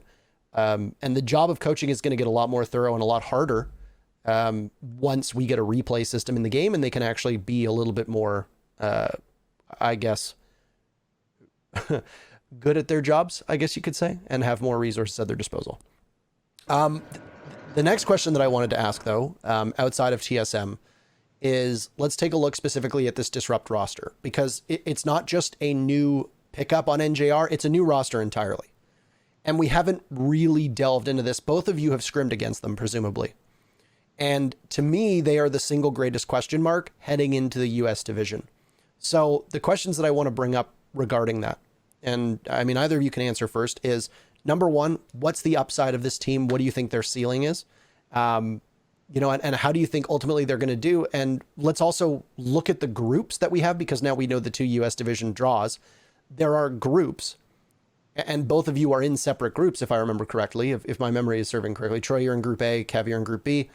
And what do we think the expectations for Disrupt are this season, this split, etc.? I guess I'll start off. I mean, they're even a question mark to me, kind of. I mean, we've scrimmed them a couple times. It's always hard to tell in scrims, though. I will say, I'm not. This isn't even me saying that they're going to be like worse on game day or something like that. But you don't know if people will be better or worse on game day. You don't. You don't know how a team really is until you play them in a match, right? I mean, there's plenty of teams that are the exact same in a match. There are also plenty of teams that play a lot more scared in a match. Plenty of teams that are fucking crazy in a match. Like, it's you don't really know, and Disrupt is a new team, so we don't really know. Like, I will say I scrimmed against them when they had Drip, and I scrimmed against them when they had NJR, and I think they're significantly better now with NJR. That's not even a shot at Drip. It's just like, it seems like they just play better as a team now.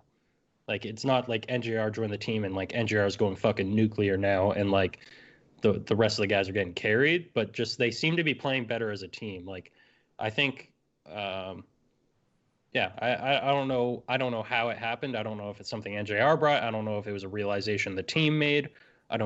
I obviously I heard about there was like conflict between Nyx and Drip. Maybe Drip wanted to play the game a specific way and Nyx wanted to play it a different way, and now they're playing it Nyx's way. I don't fucking know, but I do think they're significantly better now. I do think they have a lot of potential. I think they have some good players on there.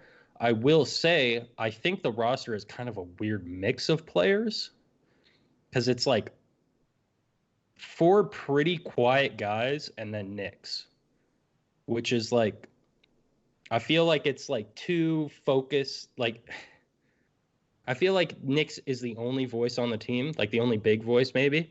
And again, I could be completely wrong. I'm not on the team. I don't know how all the players are. I know Retro how he was like a few years ago, but like, again, they just all the 4 other guys seem a lot quieter, and I think it can become a problem if you don't have like enough voices in a team.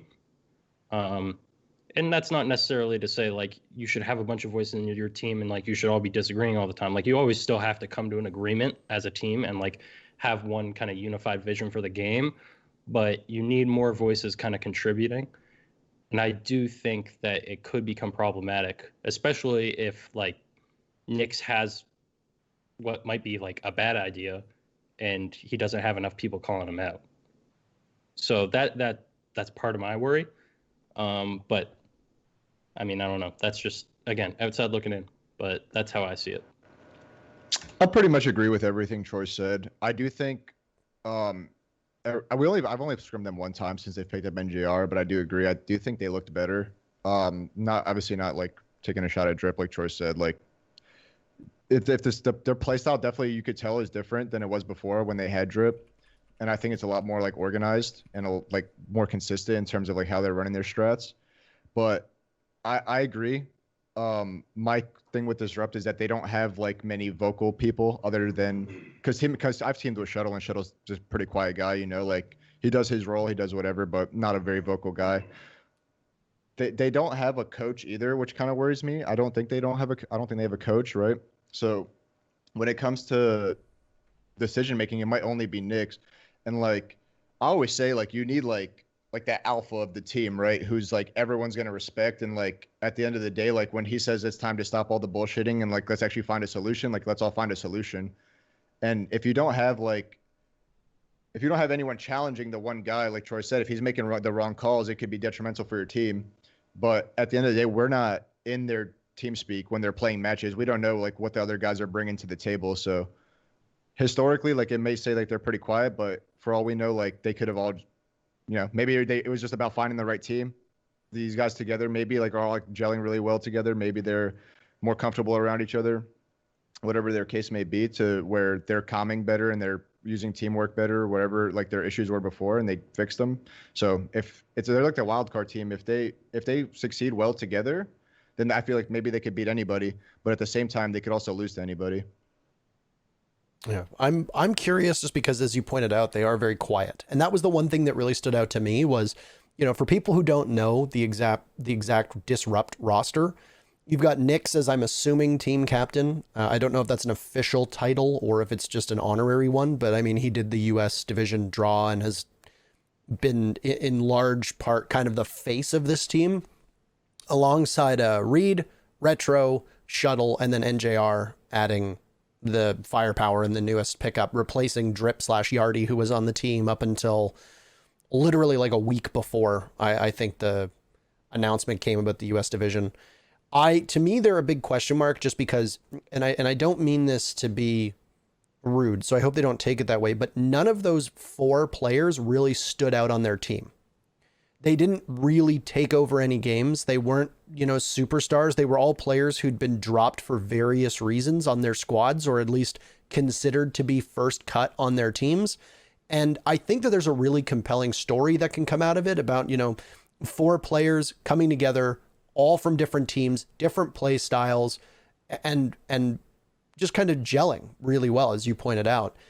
But the question is, how long do they have to get to that point? They've already made one roster move and they haven't even played an official match yet. Are they already considering the next move? Who is the next on the chopping block? Because, you know, if Nyx is the leader of that team, every single team, and gentlemen, feel free to correct me if I'm wrong, every single team knows who first cut is for the most part. So who, if Disrupt needs to make a change, who's first cut on that team and who would they bring in? What do they need? Does that team have an identity yet? And it's really tough because it's not like they came in grinding out Challenger League. It's not like they came in, you know, clobbering the T3 scene. They're not very familiarized with each other. So I have a lot of question marks. I think there's a lot of hesitation to say that they're going to be able to compete with the best of the best in the US division, given the fact that there's just no film on them. And the only real thing we'd be able to go off of are scrim reports. And I mean, the only real glimpse we've had is Troy saying that, well, with NJR, they are performing much better and are a better team overall. And a lot of teams aren't going to out them and say, yeah, they're dog shit in scrims, you know? So it's hard to kind of find that information and you know, understand that pros aren't going to openly beat up on a team that they played in private and public. Yeah, agreed. I think you nailed it there. Yep. Okay, so with that said, the next lineup, the one that I wanted to focus on was Tempo Storm. So Tempo Storm, of course, made a couple waves. They took on TSM, which kind of surprised everybody. You know, your evil genius / team captain, Seth Super Hoffman, Easilyy, had this whole giga brain strategy laid out for the way that the US division draws were going to be. And then Tempo Storm just kind of threw a wrench in everything and then decided to take on TSM in the very first week, which I think surprised a lot of people. For me, it was excellent because it builds a narrative and it builds a storyline. And that's what, as a caster, I really focus on. And it makes my job, frankly, easier to tell a story when there's already drama or bad blood or whatever between teams. But the general consensus among Tempo Storm was that they had Butters on this team. They were going to drop Mark. Sloppy was going to come in. They kind of threw a curveball at the very end saying, actually, we're not going to drop Mark. Mark's been doing really well. Let's get rid of Butters and bring in Sloppy in his place instead. You scrimmed them. Both of you have scrimmed Tempo Storm with Butters, without Butters, with Sloppy, without Sloppy. What's the immediate difference that Sloppy brings, and was ultimately deciding to remove Butters off of the roster and keep Mark from sub to full-time member? Was that the right call, do you think, from what you've seen? I personally did not think Butters was that big of like an issue on that team. I guess I thought Butters was always like a pretty like solid player, especially like during that first split. I thought Butters was a good player. I think the decision to bring in Sloppy was kind of interesting. Not like trying to roast Sloppy, but I literally had never heard of Sloppy before Tempo was like trying to pick him up. I think he might have been an EUCL, maybe not. I'm not like 100% sure. Don't quote me on that. He was on MKERS, I think, MKERS or MCES. I don't know. I always get both those two teams confused, but I think he was on MKERS. Yeah, I think so. I couldn't even tell you who else is on that team. Like I'm not sure. Like if they just saw something like with like Sloppy from like VODs he sent them or something, like whatever it may be, that they decided to pick him up. But obviously, like if they wanted to pick him up, they saw something that everyone else didn't. And then I definitely think Mark is a good player, but I also thought Butters was very good. So I just thought it was kind of confusing to me that they got rid of Butters to bring in Sloppy, because I feel like if they were gelling with Mark, they might have just stuck with Butters and Mark, you know what I mean, and maybe just like kind of just not went with the whole Sloppy thing like throughout, because I just think it's very interesting because like the multiple times we've scrimmed Tempo, I kind of always see them changing roles. Like I've seen Sloppy on like maybe like 3-4 different roles now. So I don't know like if that's just kind of how they play, like they just kind of like switching roles often, or if they're just like internal issues that people aren't comfortable with their current roster. But there's days where they show up and play very well, but there's also days where I think they show up and just play like below average. I'm not sure what goes into that. I'm not on their team, but I personally thought Butters was definitely the better option to stick with. As far as better, I mean, I don't know. As far as the players, this is I feel like they're an entire. I mean, obviously they're a different team now with Sloppy, but the way they play as a team is entirely different now. This is my impression of tempo. And it's probably going to be a bit brutal, but I mean, so I felt like they used to try to play the game right, quote unquote right, and it didn't work out very well. And I mean, there's probably reasons it didn't work out very well. I think they used to have players where they couldn't get the right roles because some players weren't flexible enough. And then I think they had sort out role issues. I mean, again, I don't know a lot of things, internal issues, but like the way they tried to play the game, like it seemed good to me. Like it didn't seem bad. It was just like a matter of figuring out like the fine details of it and like getting people in the right roles, all that, and possibly getting the right players as well.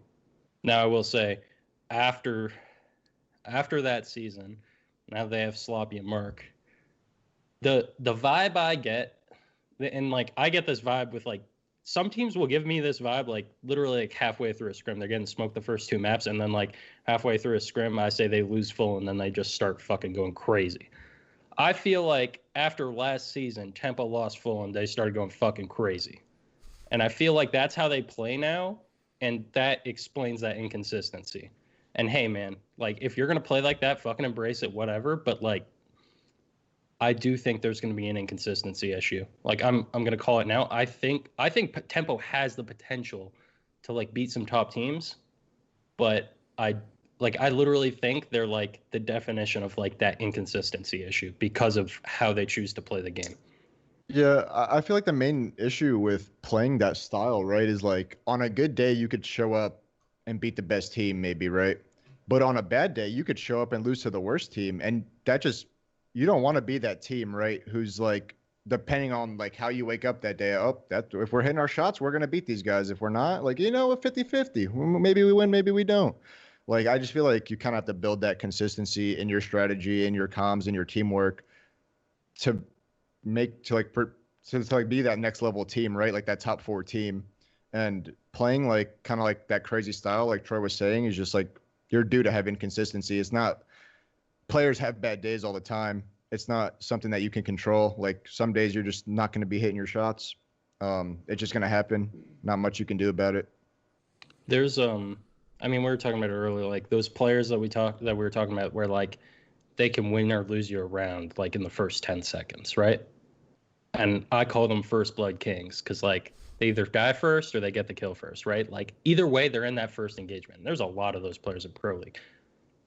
But I think Tempo has 3 of those players.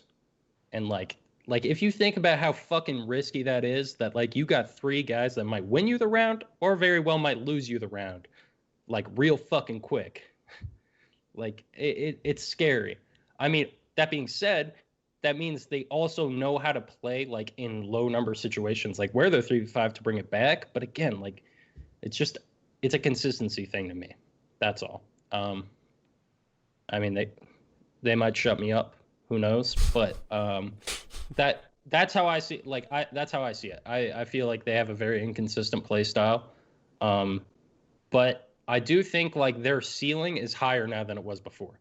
I do think the way they were playing before, like they weren't doing very well, but like they were trying to be consistent. Now I think they threw the fucking consistency out the window and they're like, fuck it, we got to win some games. And I mean, I respect it, but long term, I feel like it's hard to be happy like that. But I mean, that's just me. I can't be happy being inconsistent. Like that's literally why I left EG, right?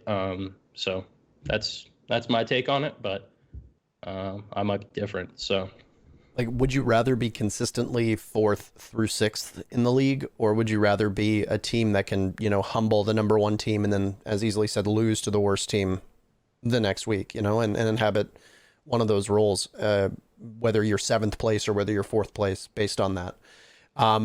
Tempo Storm has been a big question mark for me as well, because if I remember, they were faceless, and then they came into Pro League and they didn't make any roster changes, if I remember, when they got bumped up from Challenger League. And I was very surprised by that because, I mean, they definitely weren't a standout team for me in NACL. And then they really surprised me. And then they opted not to make a move, which is not usually the pattern that NA Challenger League makes. Usually what happens is you finish, top 4 or even top 2. You make a roster move because now you have a chance of getting into Pro League. So what do? You usually cut the weakest link and then pick up a Pro League player or somebody who is from Pro League or is Pro League level caliber. Then you play your relegation match. And then if you win, you usually add 1, maybe 2 more. People that were off teams, that are free agents, that are indisputable upgrades over those positions, and people who are struggling against Challenger League players will also very likely struggle against Pro League players, because it doesn't make any sense they wouldn't, right? And that was the whole thing with United, was they dropped Abunai and Fozo, both of whom had kind of middling stats against Challenger League players. Well, if you're not able to beat up on Challenger League players, you're probably not going to be able to beat up on Pro League players. So you're going to struggle even more. Those are kind of weak links that, whether they're fan favorites or not, a team has to address if they want to be competitive. And you hate to see it, but teams remake their entire identity. Let's go back to Vitality. Goga, Hungry, Fabian, and Rise. None of them were on that team as of 7 months ago. Now that's the identity of Vitality. So sometimes you have to make changes. I don't know. I was so surprised by Tempo Storm towards the end of the season, because they did start to play really weirdly, really aggressively. They got their first win, if I remember it, like the last week of the season, or their second win the last week of the season. And to me, they're the next question mark after Disrupt, because I'll agree, I didn't know anything about Sloppy. And I remember seeing the rumors go around, and I thought to myself, why this guy? Like, no offense to Sloppy, he seems like a nice guy and I've heard good things now. But if you're going to import somebody, there was a laundry list of people from EU who would have been better pickups. Now the question is, would they move and would they play on Tempo Storm, who at the time was a bottom team in NA? I don't know. And that's the real question that I think needs to be answered. So with that said, let's move on to your team, Kev. Iconic. You mentioned it very briefly. You went through a position or a transitional period where you were trying out lots of people. You ended up settling on Iconic. You've already kind of talked about why you picked Iconic on his potential, but how has your roster started playing with Sleben and Gomfy, with Super, with you, with Iconic? How have you been able to keep pace, knowing that you in particular have been out of the pro scene for quite a while, and the rest of the Soniqs roster, after getting relegated, was on the bench too? How hard have you found it to be able to keep up with the other teams at the top level? And what do you think you're going to see out of your team, and what should we watch for this season? So obviously we haven't played an official match yet with this roster, and it's like been a while since we played an official match.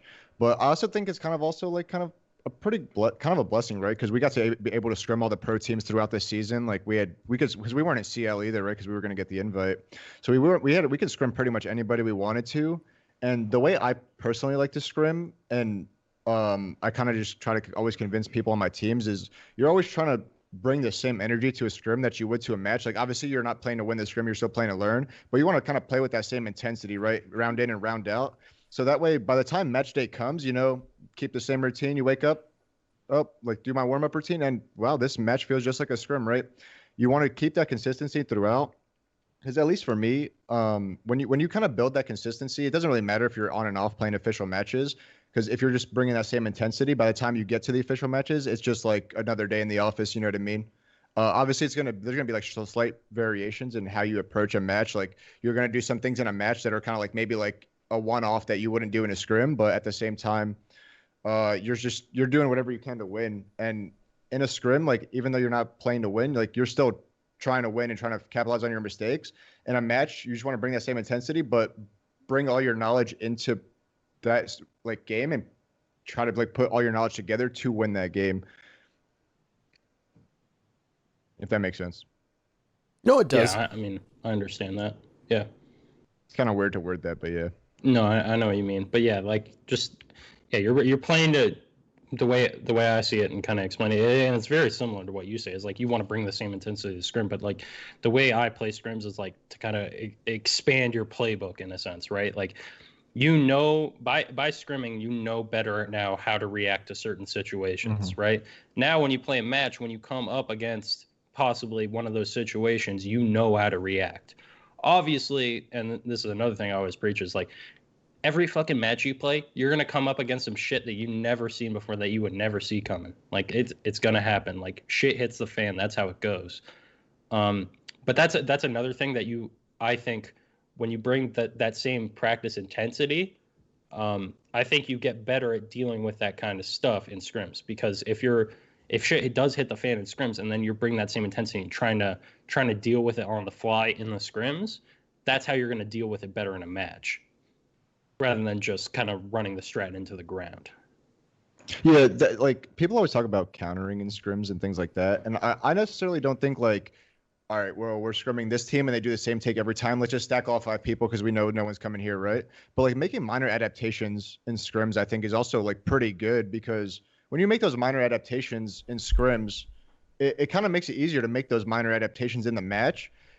And when you're making those minor adaptations, right, you're kind of stacking the odds in your favor and making the other team throw a curveball into their strat. And I feel like that's something that's like kind of like a mind game during match day, right? Like trying to outsmart the other team from a strategical standpoint, instead of just like, just only having to shoot your gun. During scrims, like you're definitely not going to want to, a team on coastline pushes pink bar. Well, let's just put all 5 people in pink bar, right? You're not going to do that in a match, because like in a match, people are going to call audibles. But if you want to rotate like some shields or some barb specifically for that team, like the next round or whatever it may be, I feel like that's just like a really good way for just to get in your opponent's head, make them think, make them throw those curveballs. Yeah, you want to get into the habit of being able to adapt, right? Because like otherwise you just build the habit of just kind of sitting there and running the strat. Yeah. That is a problem with a lot of teams, is they don't adapt as well in matches because they aren't used to it in scrims. It's very rare for people to kind of have that ability to just kind of flip that switch in matches where all of a sudden they're adapting a lot better. I will say, like, it does happen. People can do it.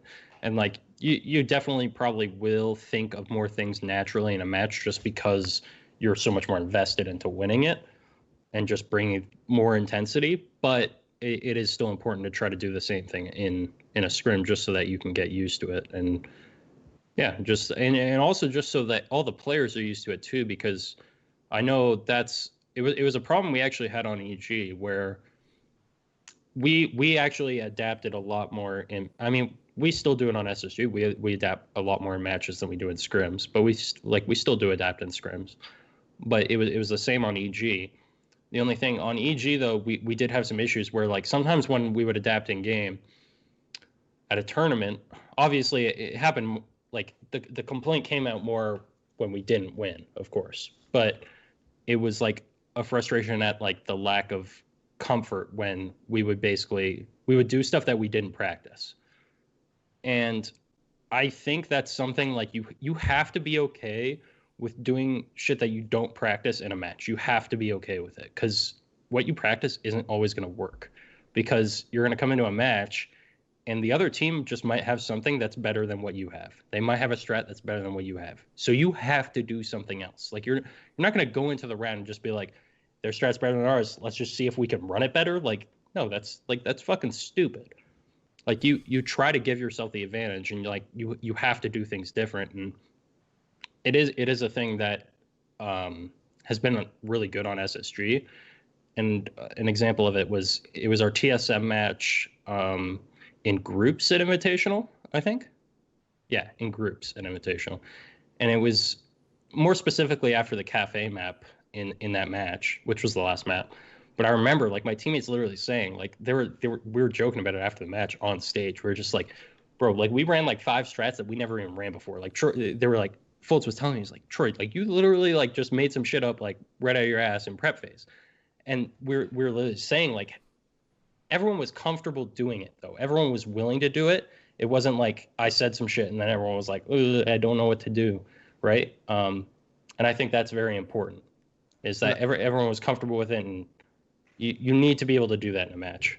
And I think that goes back to what we were talking about before with having a consistent play style, because I'll say like kind of like building off what you said, even though the strat changes, right? How you're playing the game is staying the same, right? Like you're still playing like that consistent style. You just might be playing a different spot with different reinforcements, but your comms are still going to be there. You're still playing for trades, like whatever. You got to build that consistency. So when you're throwing something that's not like typical for you in a scrim, like you're comfortable doing it, like even though you've never practiced it, because your teammates are commenting what they're doing. Your teammates are telling you what they're watching. If you don't know what to watch, someone's going to tell you what to watch, and that consistency is just going to help you like adapt to stuff that you haven't seen before. Because in ranked, right, like people are going to run. Oh, sorry, I didn't mean to hit my mic. You're going to run like people run like a pretty default setup, but say like you play a team and they run like a crazy setup, and in ranked even, for example, right, and you don't know what to do, and your teammates don't know what to do, you're all kind of all just sitting outside the building waiting for something to happen. But if everyone on your team is calming and just throwing ideas and just playing that consistent style, you're going to be able to find a solution together to make your adaptation work. Now, that's a pretty good look at the teams that made roster changes. You know, Oxygen didn't make a roster change. SSG didn't make a roster change. United didn't technically make a roster change because Alfama made his debut like last split. So we're basically in this position now where we've summarized it all. The last question, and just briefly, because we have just a little bit under an hour left. And I want to get into talks about the qualifiers that we did and we casted. And then I want to get into Easylyy's questions as well, because there's been some good questions that have been asked. Now's the time, by the way, if you're watching live, if you'd like to submit questions to Easilyy in the Discord, there is a area for you to go and ask questions. It's literally called questions for Easilyy. So, do I have time to run to the bathroom real quick? Yeah, I'll get Troy to answer this one first. Sounds good. Yeah, I'll get Troy to answer this one first then. And Kev might just end up echoing things you said. But knowing every single team now that's in North America and knowing the way that the meta is shaking out and from what you've seen of scrims, my question just to you is, what is going to be the biggest surprise? Is it going to be a player? Is it going to be a team? Is there even going to be a surprise? What is the one thing that viewers are going to watch that they're not going to see coming from the US division in particular? Not to put you on the spot or anything. Yeah.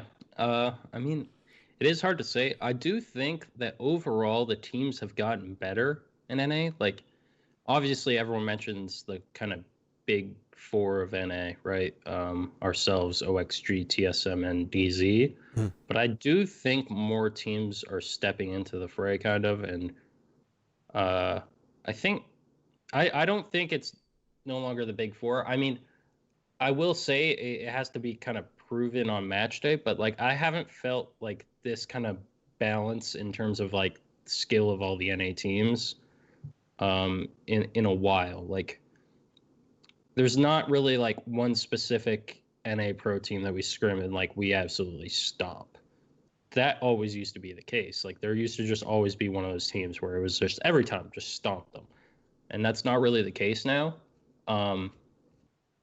It's definitely more balanced throughout, I would say, and it's interesting to see. Again, though, like we'll have to see how it plays out, because a lot of teams, like I haven't seen them with their lineups in a match. And again, that can work both ways. They can be better in a match or worse. I'm not saying that these teams suck and that they're all scrim stars. I'm just saying that it could be different, and like some of these teams could be even better. So it is hard to say. Like an example of a team that like I think could definitely be better and that is already like doing pretty good. Like I think Kev's team Soniqs. Like I think they'll probably be better in matches. I do.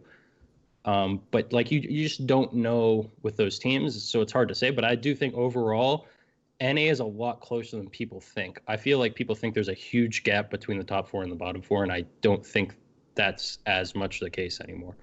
But again, I could be wrong. Maybe we do have a bunch of scrim stars.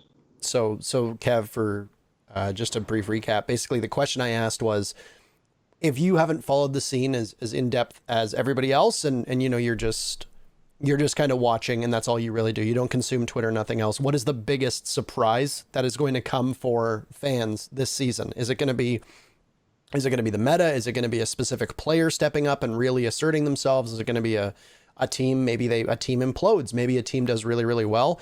And Troy basically just said to him, it's that NA is a lot closer than people expect.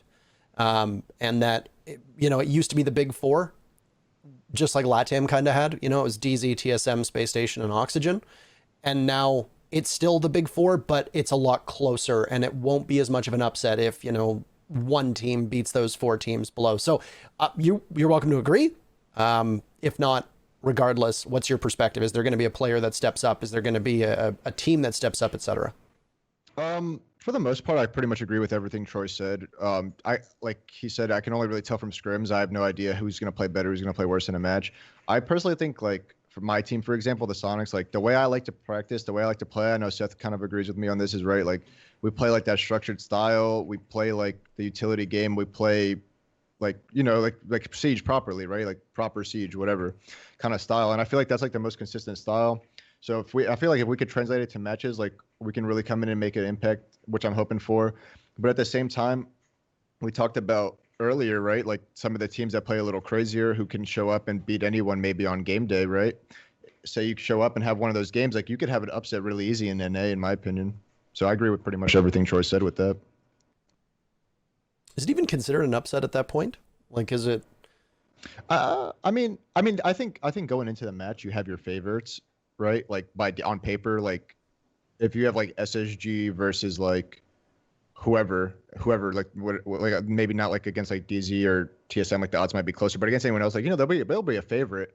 But if they get upset, obviously they're not planning to get upset or like lost, right? But if you see a team like play a close game and beat SSG, like anyone could beat anyone in Siege, I feel like, depending on the day, depending on their play style. So I don't really think it's that big of an upset, but I think it still is an upset, I would say. Not calling out SSG in specific, obviously, but Yeah, like it doesn't necessarily mean that like we're fucking crumbling, but like it also like it's them catching. It's not necessarily to say that like we're still fucking nasty and like if the team beats us that they're just that insane. Like if they do, like if that were to happen, like, yeah, then you could obviously give us criticism and say like we're getting worse or something, right? But I do think teams are better. Like us losing to like us losing to Tempo now is not the same as us losing to Tempo last season, you know? Right. That kind of thing. Yeah. And yeah. actually, this is like kind of a sidetrack, but when you were mentioning like the proper Siege thing, and I think this, like, it's something I mention all the time, because like I always say, like, imagine if they actually knew how to play the game, or like if they played right and all that stuff. And I guess it's not necessarily because like that when we say that, it is kind of like shunning the idea of like different ideologies of the game. But I guess the best way to put it in kind of like broader terms is like when we talk about like proper Siege or like the right way to play Siege, we're talking about like fundamentals. And I think like fundamentals don't change for Siege. Like at the end of the day, it's better to trade your teammate than to go 1-for-1. Mm-hmm. Or sorry, than to like die and not get traded. Right? Like that's math again. Like that's just how it works. So like fundamentals can't really be argued, and like when we preach this kind of stuff, like at the end of the day, it's fundamentals. It's what makes you more consistent, and what makes you better. Like all of the best teams of all time believe in fundamentals. They're like G2, they played with fundamentals. EG, we played with fundamentals. Rogue, when they were top 3 in the world, like they played with fundamentals. Like all those teams believed in it. Like on SSG, we follow it. Like NIP follows it now. They used to not follow it, and that is why they were like so inconsistent now. Now, like they're an entirely different team than when you used to play NIP. Entirely different. But like all that stuff, like it's important, and like that's what we're preaching. We're not saying like you can't have a unique idea on how to like play the game where like you run unique operators and like try certain strats. Like DZ, they used to run like the quote unquote cheesy strats. But the whole time they understood fundamentals of the game, right? They knew how to play a post plant. They knew how to trade out. They knew that when you're in a 3v5, you try to get the numbers back. They knew that when you're in a 5v5, you don't take like super unnecessary risks. Like that's, again, fundamentals. So I just wanted to add that because I think that clarifies it a bit more, rather than us saying that like we know the right way to play Siege and no one else knows it, right? It's fundamentals. It's like, and that applies to anything, like any sport, all that stuff, like that exists always. So I want to move this on to our very final topic before we get into questions, because I am just obviously wary of time. And for those of you that want to ask questions, the Discord link has been shared a couple times in the Twitch chat. If you're watching this or listening to this on Spotify, Apple, or YouTube, then apologies, there won't be any way for you to interact, but just leave your comments down below if you're watching this at a later date. For those of you that are watching it live, feel free to jump in and ask some questions. I want to move on just to the qualifier cast, because obviously both of you have a unique perspective, having joined, I think, for every single one. I think you've both been a part of the Paris Major, 2 invitationals, and the Raleigh Major. I think we've done 4 sets of them, if I remember correctly. And, you know, Kev, I remember you competed in them as Rogue. So maybe you didn't take part in the first one, I think, because if I remember, you were on Rogue, but then for the 2017 invitational, I think you were invited, but I don't think I did. I can't remember my timing, but anyway, first things first, what do you think those styles of casting bring to competition, and what do you think they bring to the scene? And what were your experiences like taking part in them? Because we don't really have them. It's very similar to the way that Beyond the Summit does them. So for both of you, what do you think it adds in terms of content, and do you think there is opportunity for us to do more of them? I actually I had a lot of fun doing them. I was actually gonna say the same thing, like comparing it to like the Beyond the Summit kind of thing, like what CS does. I think it's a good mix of having fun and kind of like trying to give people better knowledge about the game. Because I feel like if you're trying to learn the game, there's really no better people to listen to than people who play professionally, right? Like who's their full-time job. So I feel like when you have like those pro players like me, Troy, like whoever it may be, like Super, Skies, Lex, whoever the pros are that were on with casting with you that time, right? Those guys all have a very good understanding of the game and can explain very well what's going on in that match that's being played better than I feel like kind of like anyone else can, because obviously like they do that's their job, you know what I mean? That's what they do for a living. All day, every day, they live and breathe Siege. So they can explain that way better than I feel like a lot of other people can, just if you were to just watch the game with no commentary. And also I feel like it's like kind of good to just show like pros, you know, like they can joke around, have fun. Like we obviously casted that 92 Dream Team match where Hyena was just like peeking everything on Doc. Like it was just for a good time. But at the same time, people still learn stuff from that match. Yeah, I like it's the balance, right? Like it's kind of like what we're doing with the podcast in a sense, like the idea that we have behind it, like not only to give insight into the game that people wouldn't get otherwise, just because like pros don't do that. Like they don't do podcasts that frequently, or they don't cast that frequently, or they don't just like frequently voice their thoughts of like the game and philosophies on the game on Twitter. Like sometimes they do, some pros do it, but not all of them do it. And I think this gives more people more exposure to different people's perspectives. And then also it just sheds light on the personality, which is a big thing that we don't have a lot of in Siege.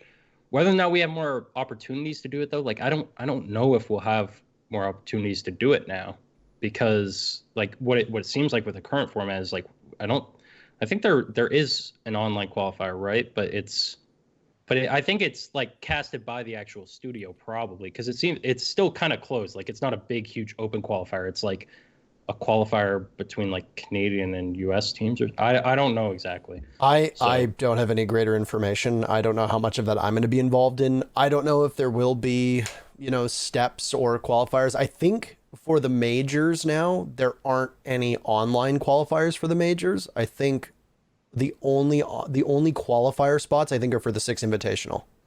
From what I understand, yeah, the only thing that we'd be able to cast would be like January, February before the SI, because there's 20 teams now and there's four like regional invites. I think that's it.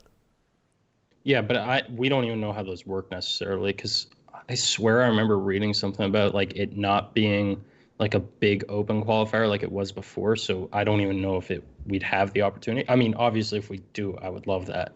I mean, I really missed it this year, because this SI, that was my first time having to like play a qualifier for it.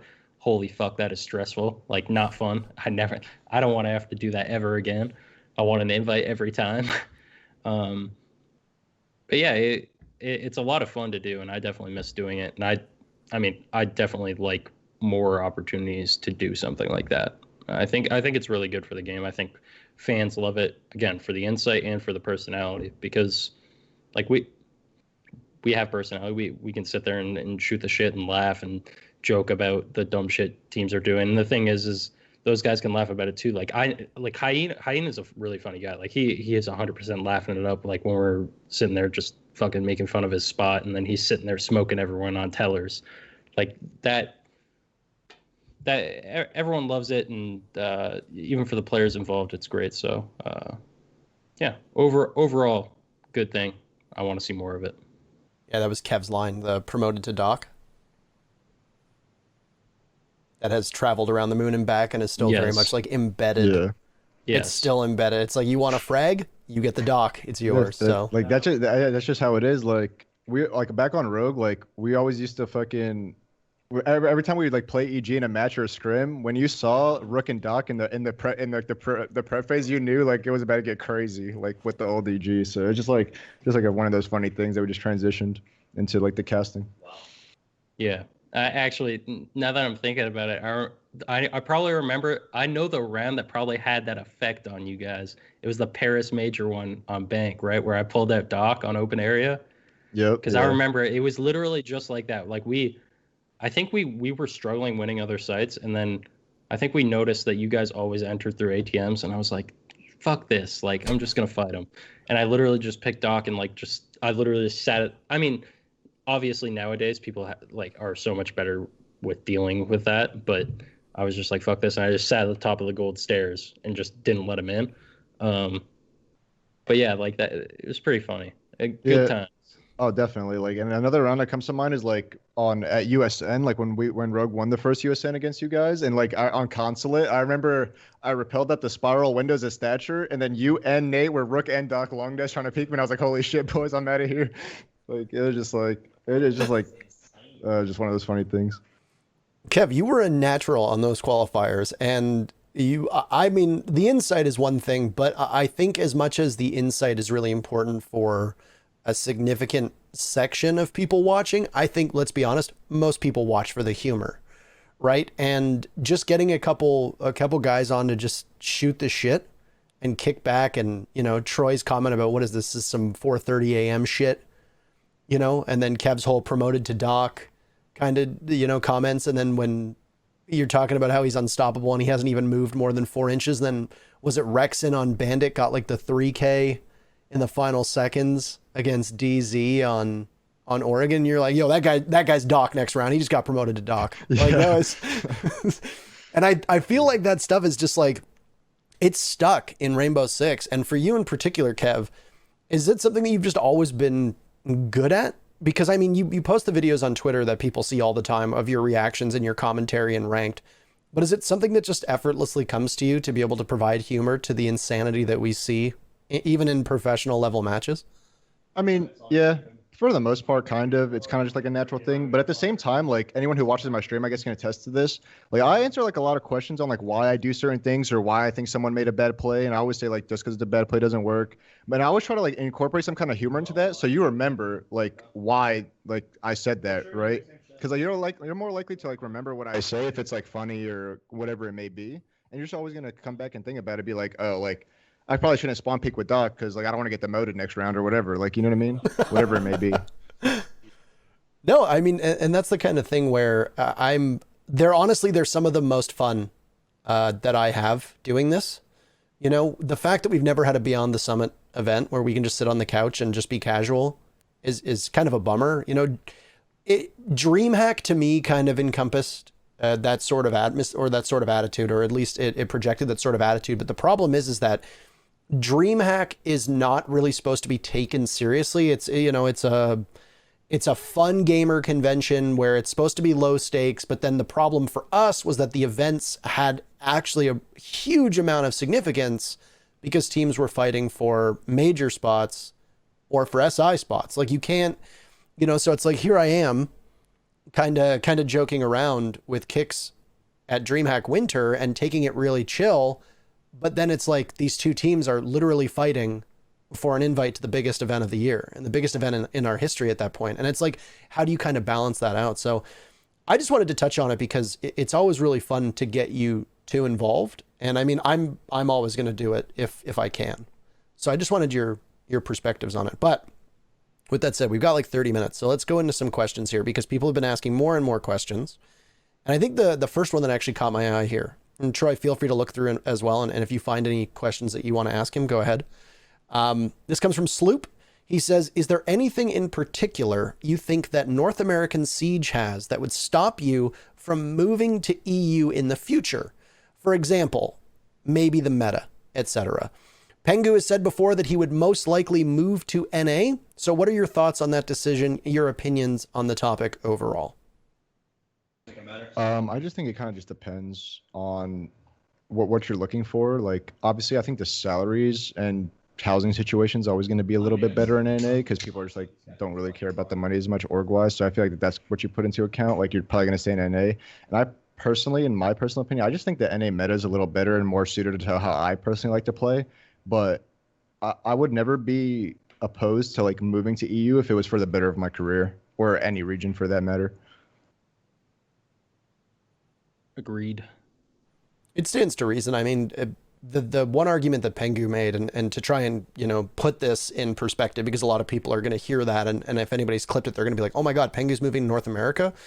Pengu's just talked about how he really prefers the North American lifestyle. He's talked about how you can buy a big home with air conditioning and it's more conducive to his lifestyle. And there's more, there's more networking opportunities and there's more media opportunities. And yeah, if for those of us that aren't going to disclose facts and figures, a lot of the NA teams are paid significantly better than EU teams. And EU teams are significantly paid better than LATAM and APAC teams. So if you're trying to increase your exposure and you want to be able to get media opportunities, you want to be closer to giant media centers like either New York or LA, you're not going to beat NA. And now the fact that NA is going to have LAN and is best of threes, a lot of people in EU are green with envy because they're playing online with best of ones and draws, which they feel and have complained about quite a bit already on social media, that it is not a very competitive rule set.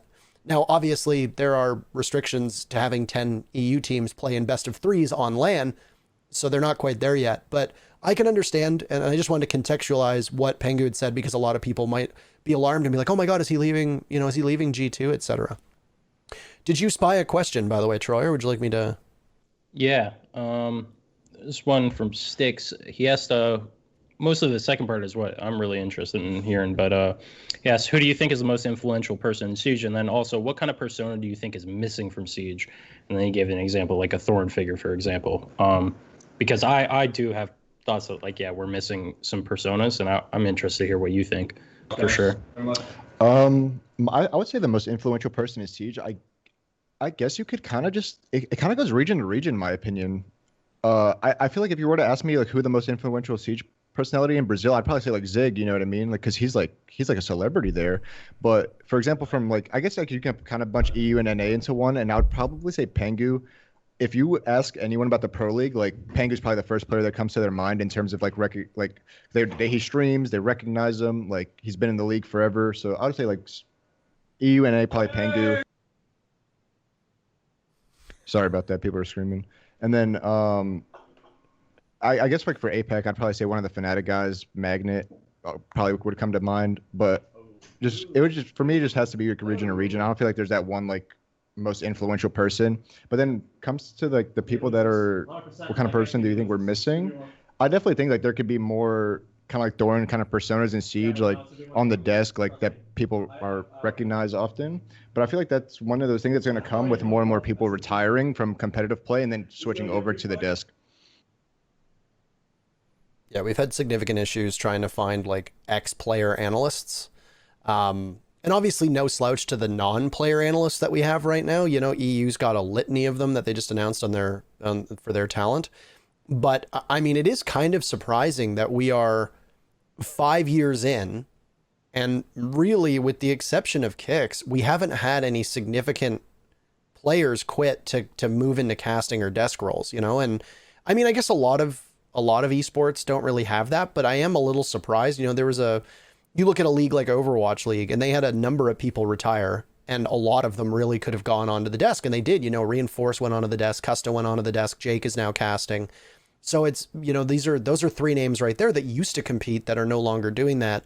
I'm surprised with how many people don't see that as a viable career, because, not to call out anybody in particular, but there are people who haven't consistently been in Pro League for 2 years or longer who are trying to grind out Challenger League.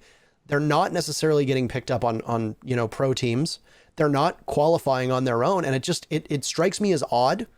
I get that you want to compete, but it strikes me as odd that you wouldn't think to yourself, like, okay, the last 2 years I've spent on a team making next to no money. You're not streaming. You don't really have a brand. You don't really have a profile. You might not even have an org, when really there's so many opportunities for former players to get involved on the desk. It does kind of strike me as odd.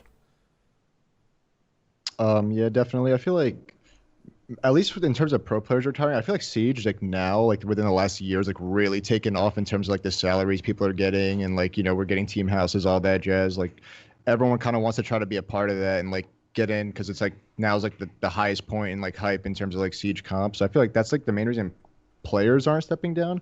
But I agree with you. Like I feel like some people have to be realistic. Like if you have been trying to make Pro League for 2 years and like, you're in and out of CL, whatever the case may be, like, I mean, you can look into it. Like maybe casting is a viable option for you. I mean, a lot of people in the chat were saying Zeronic, and it's like, I do consider Zeronic that, but I see him more as a streamer. Like when in defense of Zeronic, I think he's a great analyst, and I'm glad to see him be involved in the EU League, but I don't consider him on that same level, because even though he's coming to events, he hasn't really worked that much outside of it. And I think his primary focus is streaming, right? It's streaming and content creation, which is fine. But to me, it's like, if you look at somebody like me or you look at somebody like Kix, the first thing you're going to think of is like commentators, casters. When I look at somebody like Zeronic, the first thing I think is streamer. I didn't, and I don't want people thinking like I'm throwing shade at Zeronic. I'm not. I'm just saying, like, to me, he is a caster / commentator, like second or even third to like content creator and streamer. And that was the point I was making, is just that there's more people who could have very easily just embraced this role. I have a question now, if that's okay. And this obviously touches on a former team of yours. A lot of people asking about Rogue. Rumors that there was going to be a massive shakeup in NA, and Rogue was kind of the epicenter. I can't remember who it was. Somebody on the team touched on how the team was going to basically split up after one of the 6 invitationals. I can't remember which player it was. It might have been Ranger. It might have been one of the players. They alluded to it at some point. But basically, there's too many people that are saying, like, can you talk about Rogue? Can you talk about the shuffles? What happened? The fall from grace, etc. I mean, I'm not gonna like. I could probably spend like hours talking about this, but for the most part, like, I think Rogue was just one of those things where it's kind of just ran its course. We all played together for so long, and we've tried so many different formulas toward the end where it's just like nothing was working, and it was just time. I feel like it was just that time for Rogue to split. Like, there really isn't much I can like go into detail without just sitting here for like 4 hours, 5 hours talking about it. But like, it wasn't really even so much like ideas were clashing. It's just like stuff just wasn't working, right? Like, there's really nothing else to it. We were having issues. Like, we tried making roster changes that maybe didn't go through. So we were kind of just stuck trying to figure stuff out with the same roster over and over. And eventually we just ended up getting relegated. And I feel like the thing with Rogue that's like interesting to me is like, when you look at like people like that got relegated in the past, like there's been like pretty like, like maybe people on that team who weren't so great individually, whatever. But I feel like everyone on Rogue was like very, very good.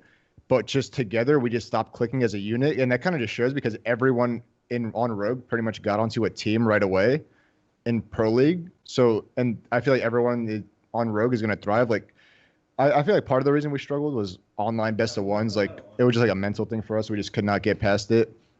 I feel like we won 2 events with that roster while continuing to struggle with all online best of ones. And it was just one of those things we couldn't get past. And I feel like it was just one of those things where we just wore it out over and over, trying to find different solutions and nothing was working. And I think it was just time. Like, there was really nothing else that we could have done, I feel like. Anything to add, Troy? I agree with that, and I can relate to it. Like, it's just how it goes sometimes. Like, I mean, it was what happened on EG. We felt time had ran its course, and basically that if we were to continue, basically a drastic change would have to be made. Because again, it wasn't that anyone on the team was bad. Like, no one on that team was bad when we were on the team. It was just the team wasn't working. And you don't necessarily know what the issue is with that. You don't know what the cause is of that.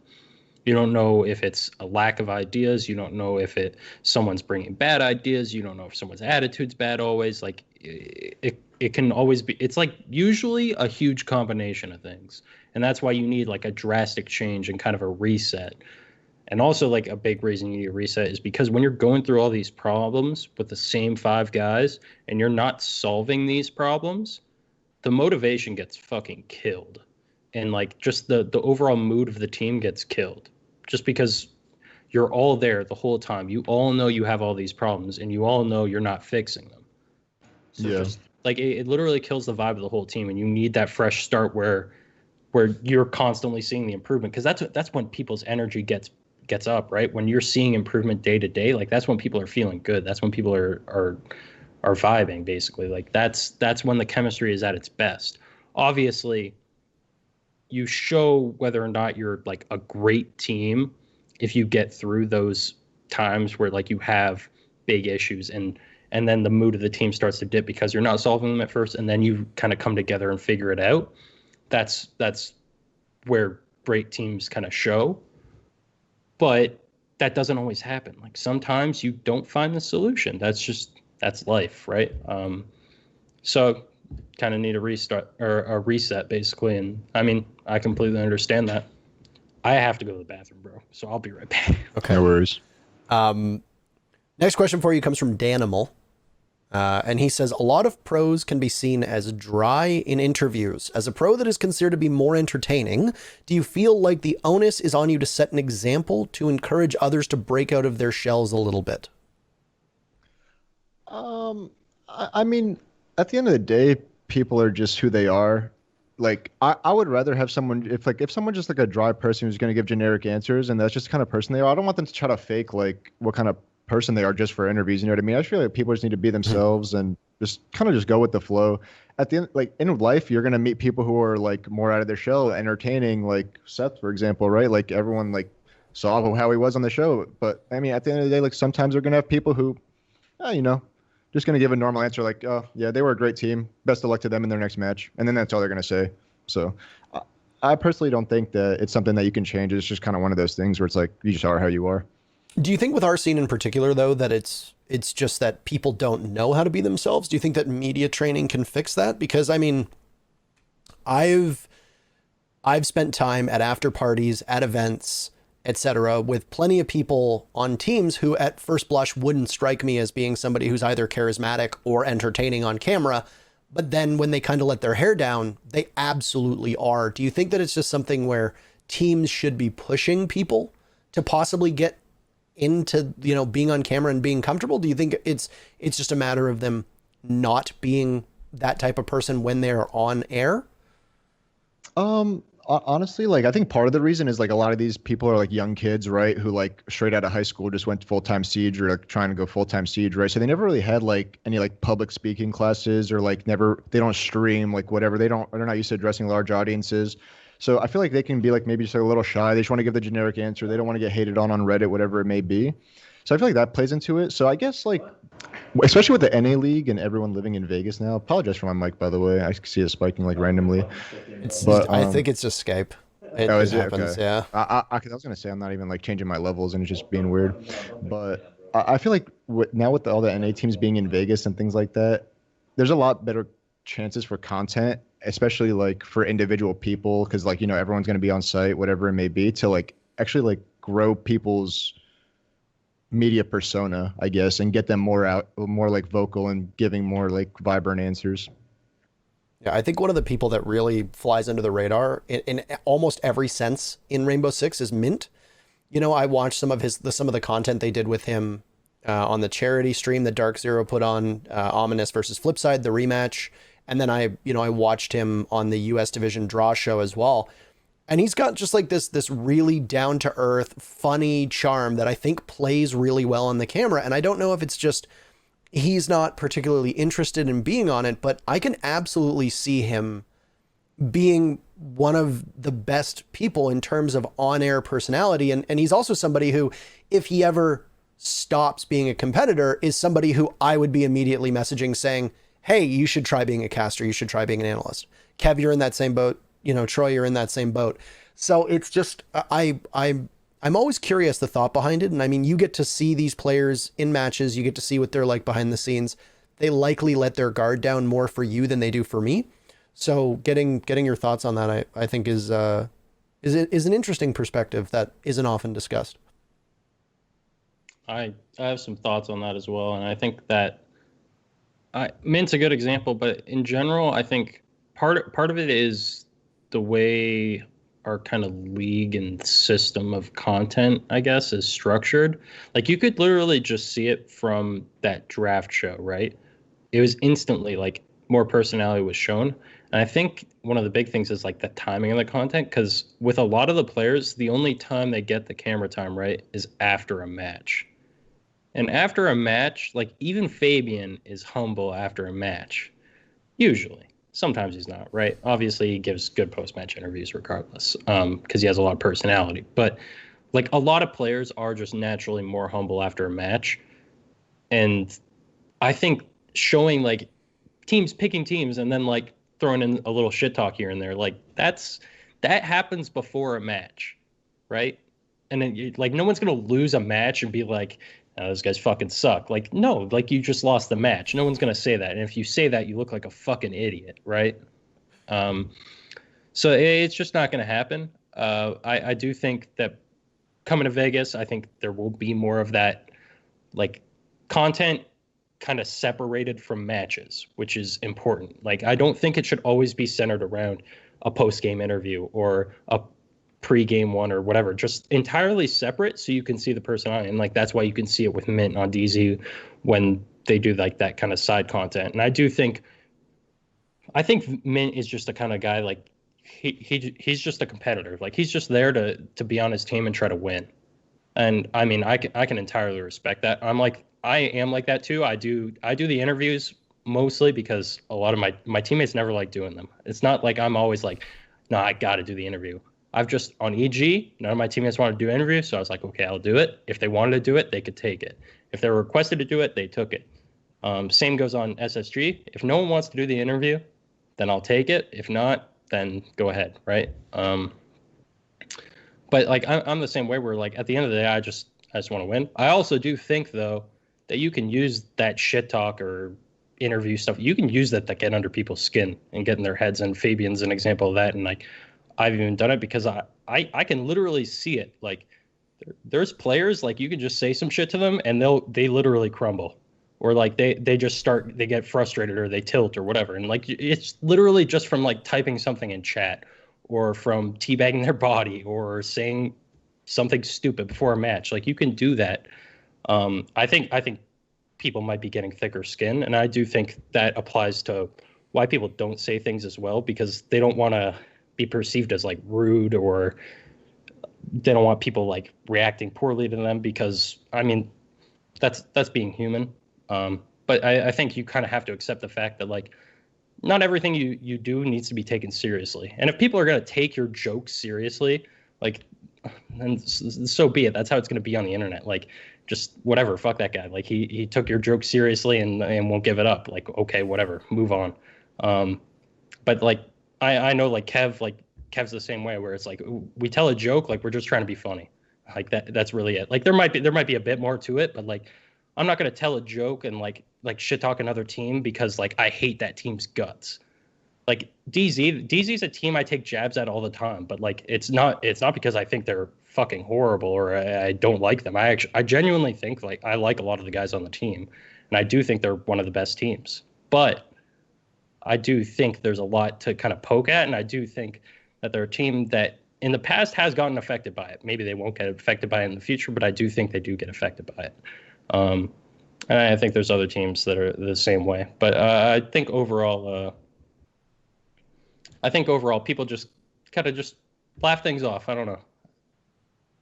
I grew in that sense as well, though. I used to be a lot more serious and not joke as much. But I think you kind of just learn to accept the fact that like you can just laugh things off. I don't know. I think there's pros and cons to being on a LAN setting. And Troy, if you do have one last question for Kev, feel free to scroll through it just as I give my thoughts on this.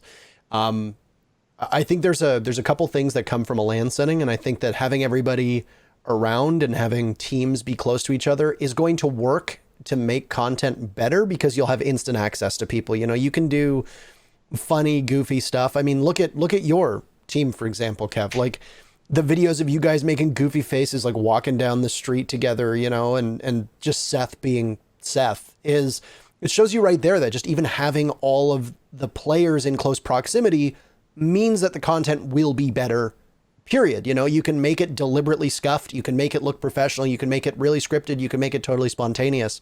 The only concern that I have about moving to LAN is everybody is going to be spending more time with each other. You know, Kev, you have like your friend group. Whenever we go to events, you know, you'll see like, you'll be hanging out with like Gio and like, you know, Suzaku and all these guys that might be on different teams or might not even be on a team. And you have your friend groups. And my only concern is that people are going to be apprehensive about shit talking their friends. And I think people will just get to be better friends as they spend more time with each other. It will amplify the drama when it occurs because you will be face to face. But I don't know how organic a lot of it will be because at the end of the day, when the matches are over, you're going to be going out to the same bars with people. You're going to be going out to the same restaurants.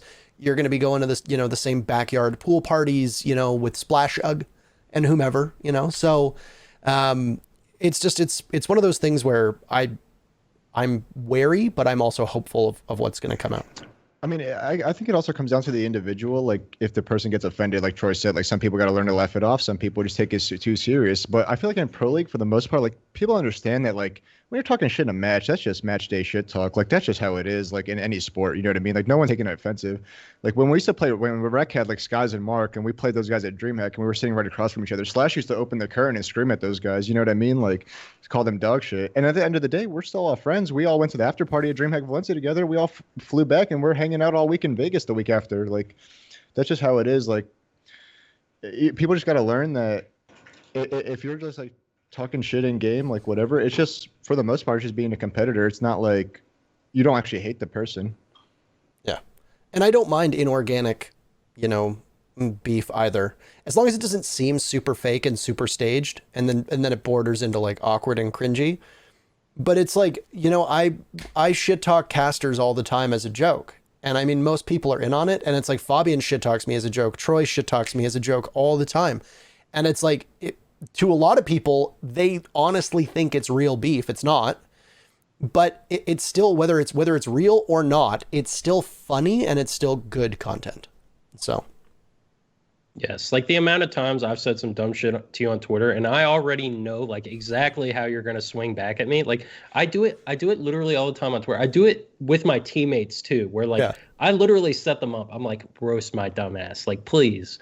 Like yesterday, I did one with Fultz. He actually didn't entertain it because he knew I would love it too much. But like someone tweeted something about like a ranked stack and Fultz was in it, and we played ranked yesterday, and we were playing theme park, and he's like, I'm gonna impact trick. We were playing throne. I'm gonna impact trick this round. Fucking I'm bringing impacts. He spawns up and he tried to put down barbed wire, so he threw the impact and he flipped away and threw it at a wall. And I started making fun of him, like, you wasted a fucking impact, right? So anyways, I tweeted that he costed me. Little do people know, literally the next round I did the same thing. I literally went, I was like, I'm an impact trick, and then I spawned up and I went to put barbed wire down, and I didn't even flick away. I fucking threw it at my feet and did half my health. Literally the next round, right after I made fun of him for it. Like, that's how people are. But I do the same thing with you. Yeah, like I literally set you up to roast my dumbass, but I know it'll be hilarious. Like, I willingly know, like, you have a perfect opportunity to swing back at me, and I know you see it because I know how you are, and like you're the same way. Yeah, and if people want to use me as the butt of a joke, go ahead. How many times does Kev tweet something and I'll respond, not even rudely, I'll just respond to Kev nicely, or I'll tweet something and Kev will respond being like something about his nuts on my chin, or how brave I am. Thank you, Parker. You're so brave. We used to have like a running joke. We used to have a running joke on Rogue where it's like Parker would just tweet out like the most like non-controversial things ever. Like Parker would tweet out murder is wrong, and be like, yo, thank you, Parker. Like that might be the greatest thing I've done my whole career. Like, thank you. And so like that's like the joke we had. I mean, Parker's like he knows it's just like we're just joking with him. You know what I mean? But he knows how to. I think it's outlandishly funny. He knows how to take a joke. That's just how it is. Parker's like women should be allowed to vote. Like, wow, thank you, Parker. Slash, I remember one time we were at like the Six Invitational after party, or no, it was the hotel bar, and we discovered he wasn't following me on Twitter, and apparently at that point I'd been involved in like 7 months. He just never followed me. So he was like, I see all your tweets all the time. He goes, and he follows me, and he goes, great, now I can see you post things like, I believe people deserve rights. And I was like, great, thank you, Slash, I appreciate that. So.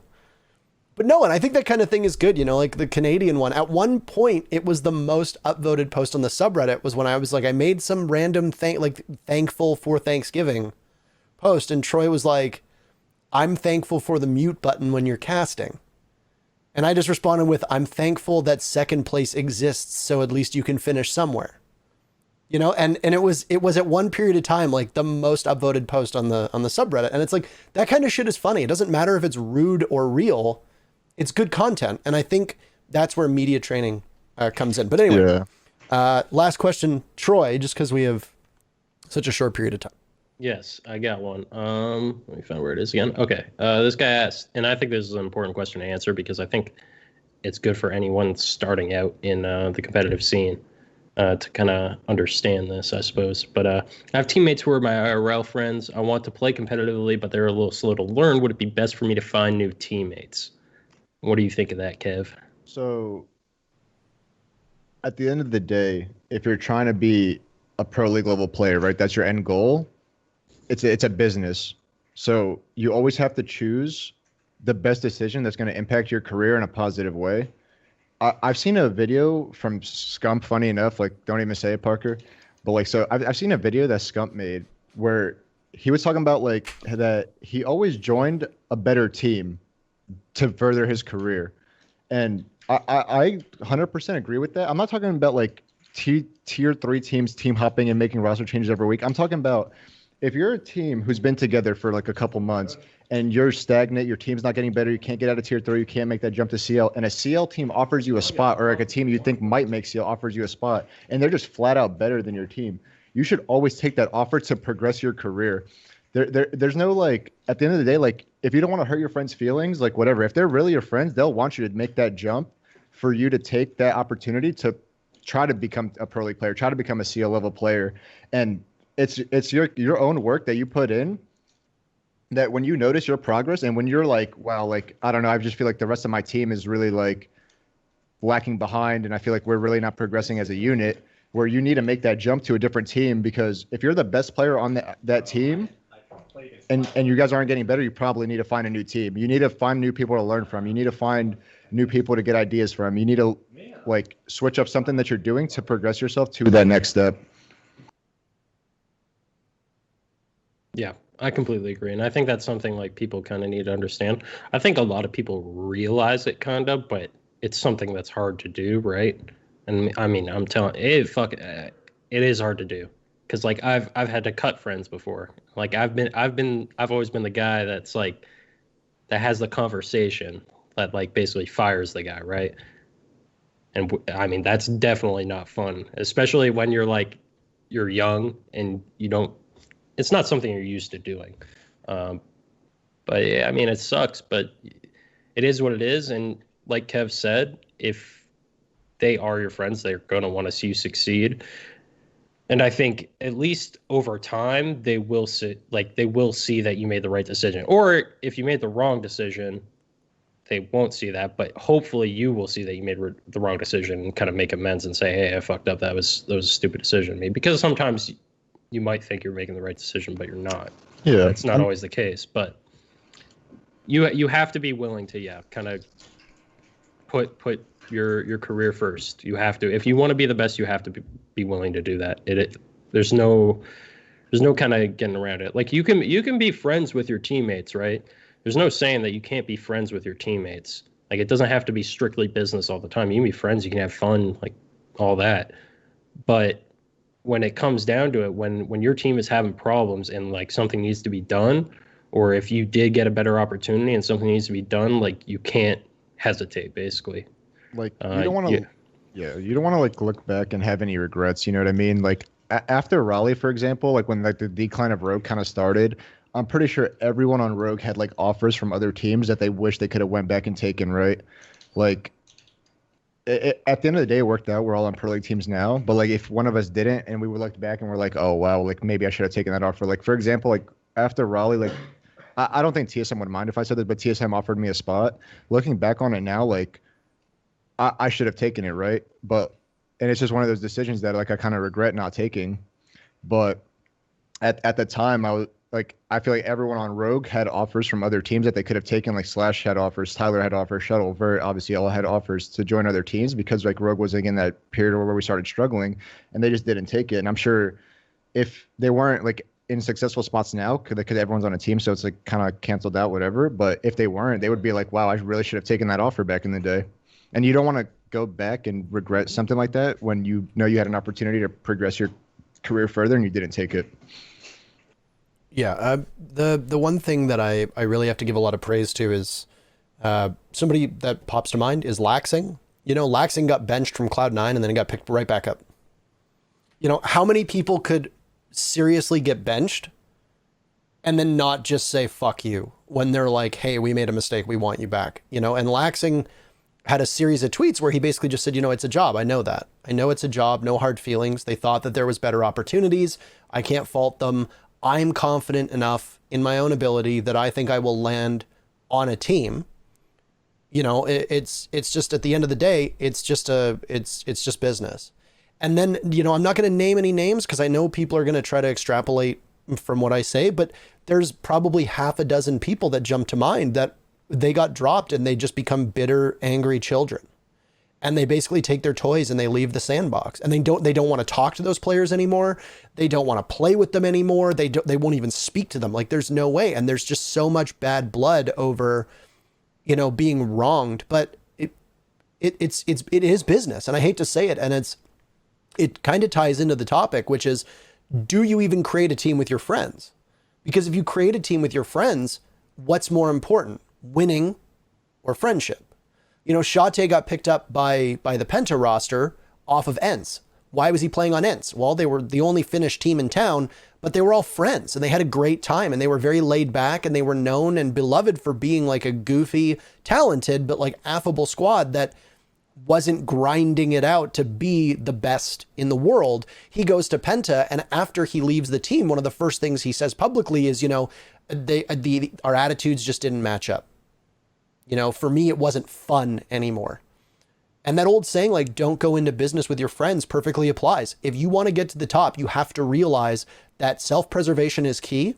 Sometimes you are the weak link, and sometimes you need to tell people they are. And that means hurting feelings. And it's tough, but you have to hope that people have the maturity to see past it and realize that you can still remain friends while realizing that there are better opportunities for maybe just one of you or maybe both of you. Yeah, I mean, definitely back on Rogue, I feel like people like had their differences in game, but out of game, like Slash, Tyler, Vert, Shuttle, I'm still like really good. Like I'm like great. Like those guys are some of my best friends, right? Like we were on a team for like 2 years almost. Like I'm still like really good friends with them. I have no issues with them. So it just like comes down to it, right? Like we knew we had like issues in game, and I think everyone acknowledged those issues.